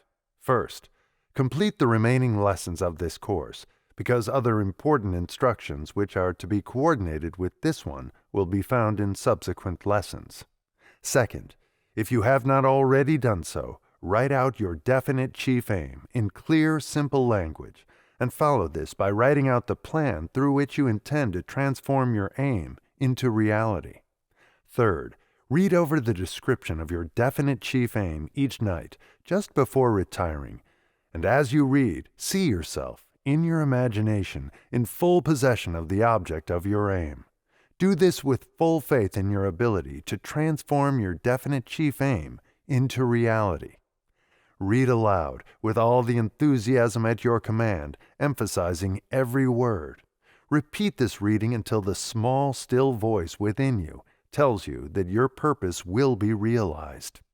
Sometimes you will feel the effects of this voice from within the first time you read your definite chief aim, while at others you may have to read it a dozen or 50 times before the assurance comes, but do not stop until you feel it. If you prefer to do so, you may read your definite chief aim as a prayer. The remainder of this lesson is for the person who has not yet learned the power of faith and who knows little or nothing of the principle of autosuggestion. To all who are in this class, I would recommend the reading of the 7th and 8th verses of the 7th chapter and the 20th verse of the 17th chapter of St. Matthew. One of the greatest powers for good upon the face of this earth is faith. To this marvelous power may be traced miracles of the most astounding nature. It offers peace on earth to all who embrace it. Faith involves a principle that is so far-reaching in its effect that no man can say what are its limitations, or if it has limitations. Write into the description of your definite chief aim a statement of the qualities that you intend to develop in yourself, and the station in life that you intend to attain, and have faith, as you read this description each night, that you can transform this purpose into reality. Surely, you cannot miss the suggestion contained in this lesson. To become successful, you must be a person of action. Merely to know is not sufficient. It is necessary both to know and do. Enthusiasm is the mainspring of the mind which urges one to put knowledge into action. Billy Sunday is the most successful evangelist this country has ever known. For the purpose of studying his technique and checking up on his psychological methods, the author of this course went through 3 campaigns with Reverend Sunday. His success is based very largely upon one word: enthusiasm. By making effective use of the law of suggestion, Billy Sunday conveys his own spirit of enthusiasm to the minds of his followers, and they become influenced by it. He sells his sermons by the use of exactly the same sort of strategy employed by many master salesmen. Enthusiasm is as essential to a salesman as water is to a duck. All successful sales managers understand the psychology of enthusiasm and make use of it in various ways as a practical means of helping their men produce more sales. Practically all sales organizations have get-together meetings at stated times for the purpose of revitalizing the minds of all members of the sales force and injecting the spirit of enthusiasm, which can be best done en masse through group psychology. Sales meetings might properly be called revival meetings because their purpose is to revive interest and arouse enthusiasm, which will enable the salesman to take up the fight with renewed ambition and energy. During his administration as sales manager of the National Cash Register Company, Hugh Chalmers, who later became famous in the motor car industry, faced a most embarrassing situation which threatened to wipe out his position as well as that of thousands of salesmen under his direction. The company was in financial difficulty. This fact had become known to the salesmen in the field, and the effect of it was to cause them to lose their enthusiasm. Sales began to dwindle until finally the conditions became so alarming that a general meeting of the sales organization was called to be held at the company's plant in Dayton, Ohio. Salesmen were called in from all over the country. Mr. Chalmers presided over the meeting. He began by calling on several of his best salesmen to get on their feet and tell what was wrong out in the field that orders had fallen off. One by one they got up, as called, and each man had a most terrible tale of grief to unfold. Business conditions were bad, money was scarce, people were holding off buying until after presidential election, etc. As the 5th man began to enumerate the difficulties which had kept him from making his usual quota of sales, Mr. Chalmers jumped up on top of a table, held up his hands for silence, and said, "Stop! I order this convention to come to a close for 10 minutes while I get my shoes shined." Then turning to a small colored boy who sat nearby, he ordered the boy to bring his shoe shine outfit and shine his shoes right where he stood, on top of the table. The salesmen in the audience were astounded. Some of them thought Mr. Chalmers had suddenly lost his mind. They began to whisper among themselves. Meanwhile, the little colored boy shined first one and then the other shoe, taking plenty of time and doing a first-class job. After the job was finished, Mr. Chalmers handed the boy a dime, then went ahead with his speech. "I want each of you," said he, "to take a good look at this little colored boy. He has the concession for shoe shining throughout our plant and offices. His predecessor was a white boy, considerably older than himself, and despite the fact that the company subsidized him with a salary of $5 a week, he could not make a living in this plant, where thousands of people are employed. This little colored boy not only makes a good living, without any subsidy from the company, but he is actually saving money out of his earnings each week, working under the same conditions in the same plant for the same people. Now, I wish to ask you a question. Whose fault was it that the white boy did not get more business? Was it his fault or the fault of his buyers?" In a mighty roar from the crowd, the answer came back. "It was the boy's fault, of course." "Just so," replied Chalmers, "and now I want to tell you this, that you are selling cash registers in the same territory to the same people with exactly the same business conditions that existed a year ago. Yet you are not producing the business that you were then. Now, whose fault is that? Is it yours or the buyer's?" And again the answer came back with a roar. "It is our fault, of course." I am glad that you are frank to acknowledge your faults," Chalmers continued. "And now I wish to tell you what your trouble is. You have heard rumors about this company being in financial trouble, and that has killed off your enthusiasm, so that you are not making the effort that you formerly made. If you will go back into your territories with a definite promise to send in 5 orders each during the next 30 days, this company will no longer be in financial difficulty, for that additional business will see us clear. Will you do it?" They said they would, and they did. That incident has gone down in the history of the National Cash Register Company under the name of Hugh Chalmers' $1 million shoeshine, for it is said that this turned the tide in the company's affairs and was worth millions of dollars. Enthusiasm knows no defeat. The sales manager who knows how to send out an army of enthusiastic salespeople may set his own price on his services, and, what is more important even than this, he can increase the earning capacity of every person under his direction. Thus, his enthusiasm benefits not only himself, but perhaps hundreds of others. Enthusiasm is never a matter of chance. There are certain stimuli which produce enthusiasm, the most important of these being as follows. 1. Occupation and work which one loves best. 2. Environment where one comes in contact with others who are enthusiastic and optimistic. 3. Financial success. 4. Complete mastery and application in one's daily work of the 15 laws of success. 5. Good health. 6. Knowledge that one has served others in some helpful manner. 7. Good clothes appropriate to the needs of one's occupation. All of these 7 sources of stimuli are self-explanatory, with the exception of the last. The psychology of clothes is understood by very few people, and for this reason it will be here explained in detail. Clothes constitute the most important part of the embellishment which every person must have in order to feel self-reliant, hopeful, and enthusiastic. The psychology of good clothes. When the good news came from the theater of war on November the 11th, 1918, my worldly possessions amounted to but little more than they did the day I came into the world.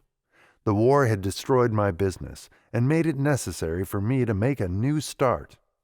My wardrobe consisted of 3 well-worn business suits and 2 uniforms which I no longer needed. Knowing all too well that the world forms its first and most lasting impressions of a man by the clothes he wears, I lost no time in visiting my tailor.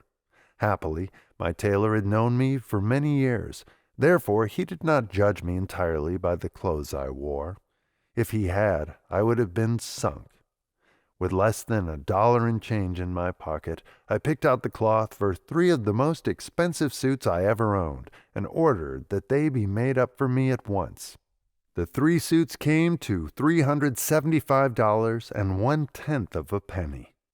I shall never forget the remark made by the tailor as he took my measure.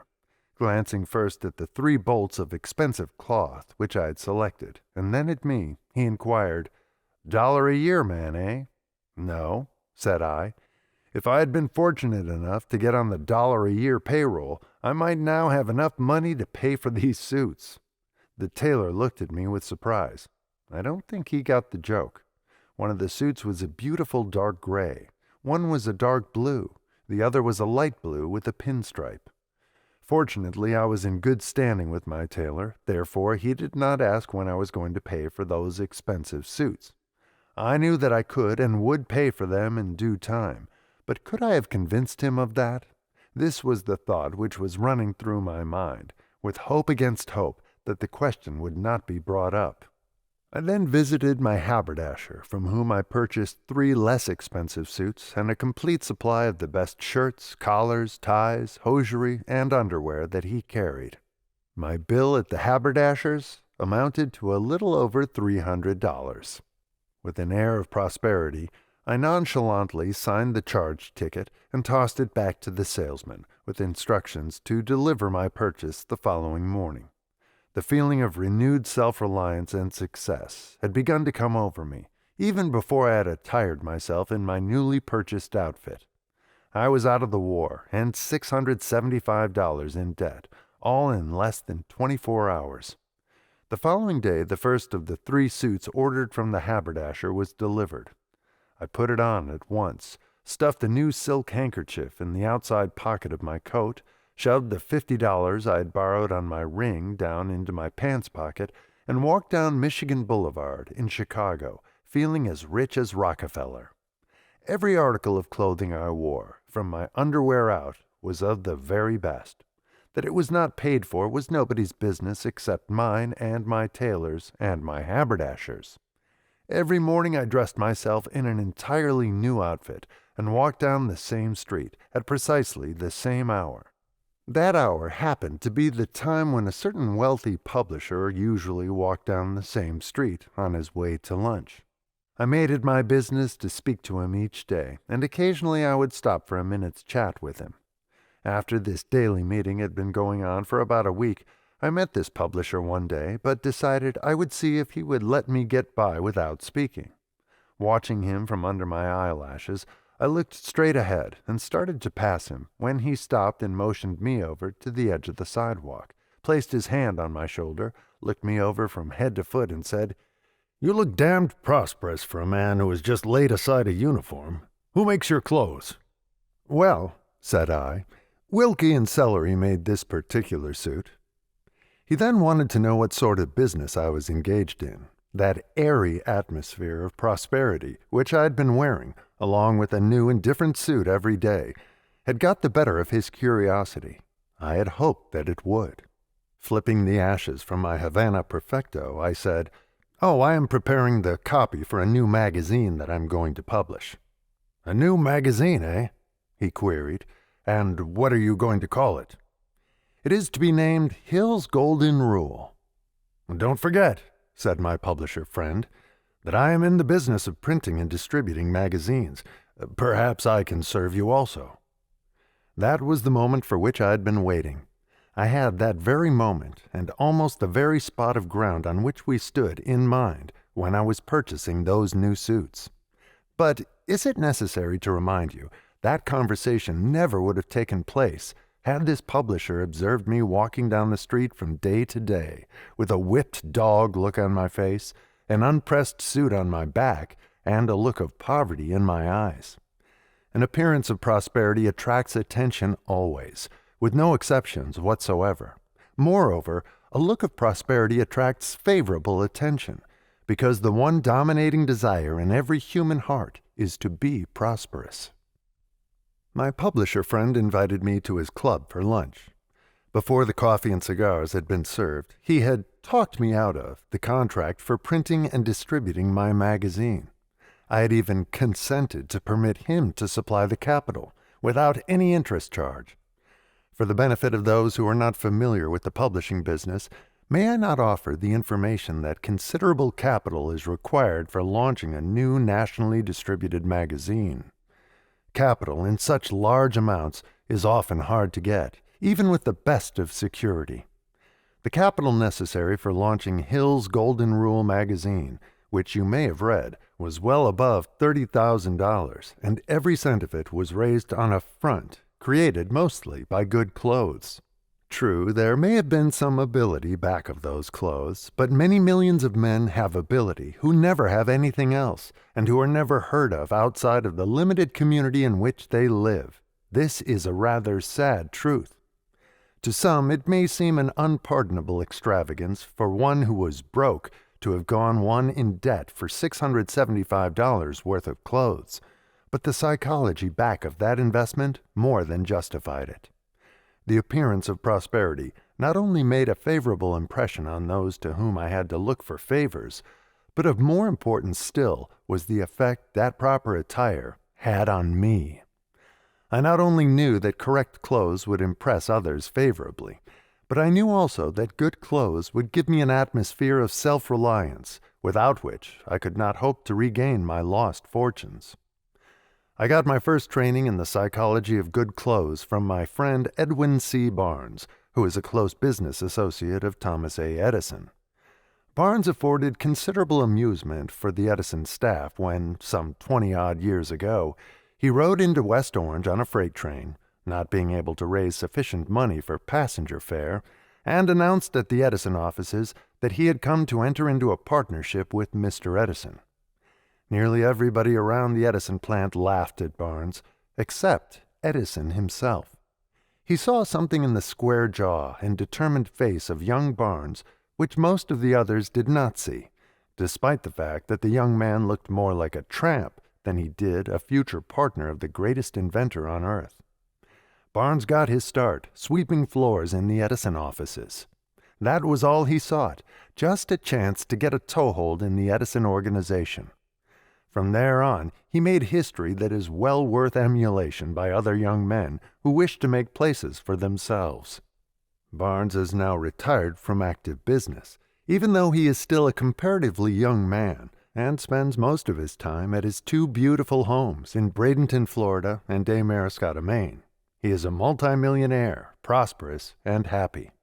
I first became acquainted with Barnes during the early days of his association with Edison, before he had arrived. In those days, he had the largest and most expensive collection of clothes I had ever seen or heard of one man owning. His wardrobe consisted of 31 suits, one for each day of the month. He never wore the same suit 2 days in succession. Moreover, all his suits were of the most expensive type. Incidentally, his clothes were made by the same tailors who made those 3 suits for me. He wore socks which cost $6 per pair. His shirts and other wearing apparel cost in similar proportion. His cravats were specially made, at a cost of from $5 to $7.50 each. One day, in a spirit of fun, I asked him to save some of his old suits, which he did not need, for me. He informed me that he hadn't a single suit which he did not need. He then gave me a lesson on the psychology of clothes, which is well worth remembering. "I do not wear 31 suits of clothes," said he, "entirely for the impression they make on other people. I do it mostly for the impression they have on me." Barnes then told me of the day when he presented himself at the Edison plant for a position. He said he had to walk around the plant a dozen times before he worked up enough courage to announce himself, because he knew that he looked more like a tramp than he did a desirable employee.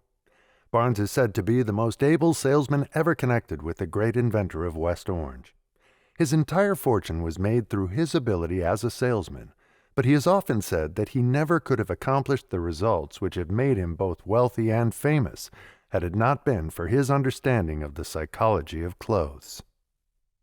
I have met many salesmen in my time. During the past 10 years, I have personally trained and directed the efforts of more than 3,000 salespeople, both men and women, and I have observed that, without a single exception, the star producers were all people who understood and made good use of the psychology of clothes. I have seen a few well-dressed people who have made no outstanding records as salesmen, but I have yet to see the first poorly dressed man who became a star producer in the field of selling. I have studied the psychology of clothes for so long, and I have watched its effect on people in so many different walks of life, that I am fully convinced there is a close connection between clothes and success. Personally, I feel no need of 31 suits of clothes, but if my personality demanded a wardrobe of this size, I would manage to get it, no matter how much it might cost. To be well dressed, a man should have at least 10 suits of clothes. He should have a different suit for each of the 7 days of the week, a full dress suit and a tuxedo for formal evening occasions, and a cutaway for formal afternoon occasions. For summer wear, he should have an assortment of at least 4 appropriate light suits, with blue coat and white flannel trousers for informal afternoon and evening occasions. If he plays golf, he should have at least 1 golf suit. This, of course, is for the man who is a notch or 2 above the mediocre class. The man who is satisfied with mediocrity needs but few clothes. It may be true, as a well-known poet has said, that clothes do not make the man. But no one can deny the fact that good clothes go a very long way toward giving him a favorable start. A man's bank will generally loan him all the money he wants when he does not need it, when he is prosperous, But never go to your bank for a loan with a shabby-looking suit on your back and a look of poverty in your eyes, for if you do, you'll get the gate. Success attracts success. There is no escape from this great universal law. Therefore, if you wish to attract success, make sure that you look the part of success, whether your calling is that of day laborer or merchant prince. For the benefit of the more dignified students of this philosophy, who may object to resorting to stunt stimuli or trick clothing as a means of achieving success, it may be profitably explained that practically every successful man on earth has discovered some form of stimulus through which he can, and does, drive himself on to greater effort. It may be shocking to members of the Anti-Saloon League, but it is said to be true, nevertheless, that James Whitcomb Riley wrote his best poems when he was under the influence of alcohol. His stimulus was liquor. The author wishes it distinctly understood that he does not recommend the use of alcoholic or narcotic stimuli for any purpose whatsoever, as either will eventually destroy both body and mind of all who use them. Under the influence of alcohol, Riley became imaginative, enthusiastic, and an entirely different person, according to close personal friends of his. Edwin Barnes spurred himself into the necessary action to produce outstanding results with the aid of good clothes. Some men rise to great heights of achievement as the result of love for some woman. Connect this with the brief suggestion to the subject which was made in the introductory lesson, and you will, if you are a person who knows the ways of men, be able to finish the discussion of this particular phase of enthusiasm stimulus without further comment by the author, which might not be appropriate for the younger minds that will assimilate this philosophy. Underworld characters who are engaged in the dangerous business of highway robbery, burglary, etc., generally dope themselves for the occasion of their operations with cocaine, morphine, and other narcotics. Even in this, there is a lesson which shows that practically all men need temporary or artificial stimuli to drive them to greater effort than that normally employed in the ordinary pursuits of life. Successful people have discovered ways and means which they believe best suited to their own needs, to produce stimuli which cause them to rise to heights of endeavor above the ordinary. One of the most successful writers in the world employs an orchestra of beautifully dressed young women who play for him while he writes. Seated in a room that has been artistically decorated to suit his own taste, under lights that have been colored, tinted, and softened, these beautiful young ladies, dressed in handsome evening gowns, play his favorite music. To use his own words, I become drunk with enthusiasm under the influence of this environment, and rise to heights I never know or feel on other occasions. It is then that I do my work. The thoughts pour in on me, as if they were dictated by an unseen and unknown power. This author gets much of his inspiration from music and art. Once a week he spends at least an hour in an art museum, looking at the works of the masters. On these occasions, again using his own words, I get enough enthusiasm from 1 hour's visit in the Museum of Art to carry me for 2 days. Edgar Allan Poe wrote The Raven when, it is reported, he was more than half intoxicated. Oscar Wilde wrote his poems under the influence of a form of stimulus which cannot be appropriately mentioned in a course of this nature. Henry Ford, so it is believed by this author, who admits that this is merely the author's opinion, got his real start as the result of his love for his charming life companion. It was she who inspired him, gave him faith in himself, and kept him keyed up so that he carried on in the face of adversities which would have killed off a dozen ordinary men. These incidents are cited as evidence that men of outstanding achievement have, by accident or design, discovered ways and means of stimulating themselves to a high state of enthusiasm. Associate that which has been here stated with what was said concerning the law of the mastermind in the introductory lesson, and you will have an entirely new conception of the modus operandi through which that law may be applied.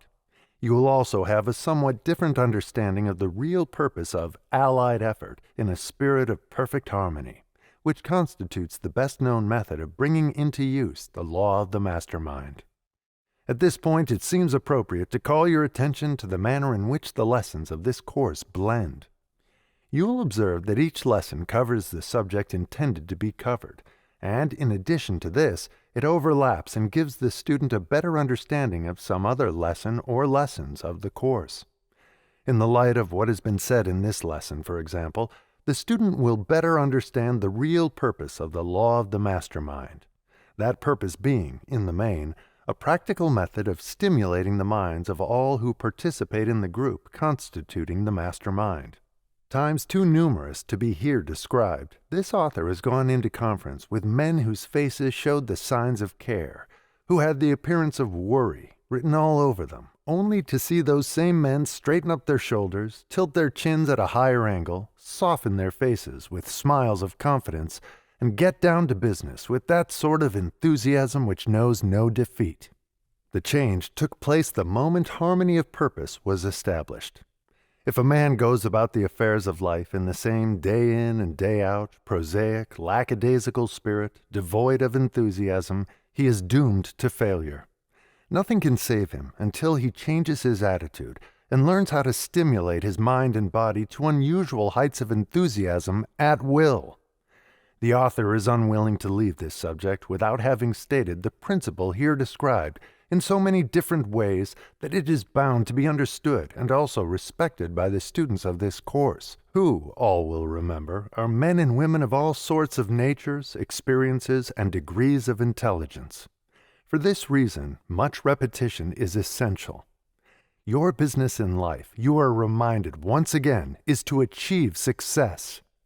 With the stimulus you will experience from studying this philosophy, and with the aid of the ideas you will gather from it, plus the personal cooperation of the author, who will give you an accurate inventory of your outstanding qualities, you should be able to create a definite plan that will lift you to great heights of achievement.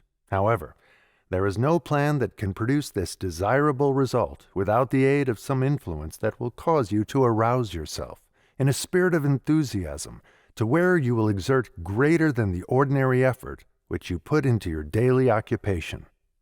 You are now ready for the lesson on self-control. As you read that lesson, you'll observe that it has a vital bearing on this lesson, just as this lesson has a direct connection with the preceding lessons on a definite chief aim, self-confidence, initiative and leadership, and imagination. The next lesson describes the law which serves as the balance wheel of this entire philosophy. The 7 Deadly Horsemen, an after-the-lesson visit with the author. The 7 horsemen are labeled, in order shown, intolerance, greed, revenge, egotism, suspicion, jealousy, and the worst enemy that any man has is the one that walks around under his own hat. If you could see yourself as others see you, the enemies that you harbor in your own personality might be discovered and thrown out. The 7 enemies named in this essay are the commonest which ride millions of men and women to failure without being discovered. Weigh yourself carefully and find out how many of the 7 you are harboring. You see in this picture 7 deadly warriors. From birth until death, every human being must give battle to these enemies. Your success will be measured very largely by the way you manage your battle against these swift riders. As you look at this picture, you will say, of course, that it is only imagination. True, the picture is imaginary, but the swift riders of destruction are real. If these enemies rode openly on real horses, they would not be dangerous because they could be rounded up and put out of commission.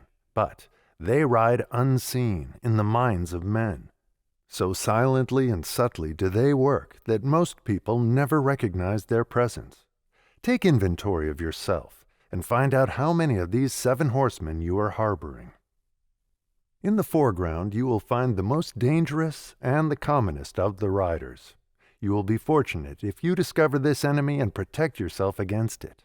This cruel warrior, intolerance, has killed more people, destroyed more friendships, brought more misery and suffering into the world, and caused more wars than all of the other 6 horsemen that you see in this picture.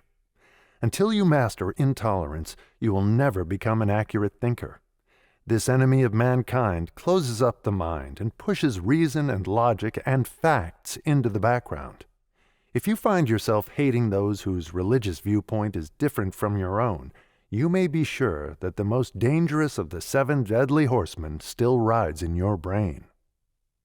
Next in the picture, you will observe revenge and greed. These riders travel side by side. Where one is found, the other is always close at hand. Greed warps and twists man's brain so that he wants to build a fence around the earth and keep everyone else on the outside of it. This is the enemy that drives man to accumulate millions upon top of millions of dollars, which he does not need and can never use. This is the enemy that causes man to twist the screw until he has wrung the last drop of blood from his fellow man. And, thanks to revenge, which rides alongside of greed, the unfortunate person who gives brain room to these cruel twins is not satisfied to merely take away his fellow man's earthly belongings. He wants to destroy his reputation in the bargain. Revenge is a naked sword. It has neither hilt nor guard. Wouldst thou wield this brand of the Lord? Is thy grasp then firm and hard? But the closer thy clutch of the blade, the deadlier blow thou wouldst deal, deeper wound in thy hand is made. It is thy blood reddens the steel. And when thou hast dealt the blow, when the blade from thy hand has flown, instead of the heart of the foe, thou mayst find it sheathed in thine own. If you would know how deadly are envy and greed, study the history of every man who has set out to become ruler of this world. If you do not wish to undertake so ambitious a program of research, then study the people around you. Those who have tried and those who are now trying to feather their own nests at the cost of others. Greed and revenge stand at the crossroads of life, where they turn aside to failure and misery every person who would take the road that leads to success. It is a part of your business not to permit them to interfere with you when you approach one of these crossroads. Both individuals and nations rapidly decline where greed and envy ride in the minds of those who dominate. Take a look at Mexico and Spain if you wish to know what happens to the envious and the greedy. Most important of all, take a look at yourself and make sure that these 2 deadly enemies are not riding in your brain. Turn your attention now to 2 more twins of destruction, egotism and suspicion. Observe that they also ride side by side. There is no hope of success for the person who suffers either from too much self-love or lack of confidence in others. Someone who likes to manipulate figures has estimated that the largest club in the world is the "It Can't Be Done" club. It is claimed that there are approximately 99 million members of this club in the United States of America alone. If you have no faith in other people, you have not the seed of success in you. Suspicion is a prolific germ. If permitted to get a start, it rapidly multiplies itself until it leaves no room for faith. Without faith, no man may enjoy enduring success. Running, like a golden cord of illumination throughout the Bible, is the admonition to have faith. Before civilization lost itself in its mad rush for dollars, men understood the power of faith. For verily I say unto you, if ye have faith as a grain of mustard seed, ye shall say unto this mountain, Remove hence to yonder place, and it shall remove, and nothing shall be impossible unto you. The writer of this passage, which appears in the Bible, understood a great law which but few of today understand. Believe in people if you would have them believe in you. Kill off suspicion. If you do not, it will kill you off. If you would have power, cultivate faith in mankind. Egotism thrives where suspicion exists. Interest yourself in others, and you will be too busy to indulge in self-love. Observe those around you who begin every sentence with the personal pronoun I, and you will notice that they are suspicious of other people. The man who can forget himself while engaging in useful service to other people is never cursed with suspicion. Study those about you who are both suspicious and egotistical, and see how many of this type you can name who are successful in whatever work they may be engaged in. And, while making this study of others, study also yourself.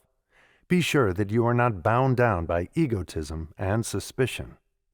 Bringing up the rear of this deadly group of riders, you see two horsemen. One is jealousy, and the name of the other has been purposely omitted. Each reader of this article may take inventory of himself and give the seventh rider a name that fits whatever he finds in his own mind. Some will name this rider dishonesty. Others will name it procrastination. A few will have the courage to name it uncontrolled sex desire. As for you, name it whatever you please, but be sure to give it a name. Perhaps your own imagination will supply an appropriate name as a fellow traveler for jealousy. You will be better prepared to give the unnamed rider a name if you know that jealousy is a form of insanity. Facts are sometimes cruel things to face. It is a fact that jealousy is a form of insanity, known to the medical fraternity as dementia praecox. O jealousy, thou ugliest fiend of hell, thy deadly venom preys on my vitals, turns the healthful hue of my fresh cheek to haggard sallowness, and drinks my spirit up. You will notice that jealousy rides just back of suspicion. Some who read this will say that jealousy and suspicion should have ridden side by side, as one often leads to the other in man's mind. Jealousy is the most common form of insanity. It rides in the minds of both men and women, sometimes with a real cause, but more often without any cause whatsoever. This deadly rider is a great friend of the divorce lawyers. It also keeps detective agencies busy night and day. It takes its regular toll of murder. It breaks up homes and makes widows of mothers and orphans of innocent little children. Peace and happiness can never be yours as long as this rider remains unharnessed in your brain. Man and wife may go through life together in poverty and still be very happy if both are free from this child of insanity known as jealousy. Examine yourself carefully, and if you find any evidence of jealousy in your mind, begin at once to master it. Jealousy rides in many forms. When it first begins to creep into the brain, it manifests itself in something after this fashion. I wonder where she is and what she is doing while I am away. Or, I wonder if he does not see another woman when he is away from me. When these questions begin to arise in your mind, do not call in a detective. Instead, go to the psychopathic hospital and have yourself examined, because more than likely you are suffering from a mild form of insanity. Get your foot on jealousy's neck before it gets its clutches on your throat. After you have read this essay, lay it aside and think about it. At first you may say, "This does not apply to me. I have no imaginary horsemen in my brain." And you may be right. 1 out of every 10 million could say this and be right. The other 9,999,999 would be wrong. Do not fool yourself. You may be in that larger class. The purpose of this article is to get you to see yourself as you are. If you are suffering failure and poverty and misery in any of their forms, you are sure to discover one or more of these deadly riders in your brain. Make no mistake about it.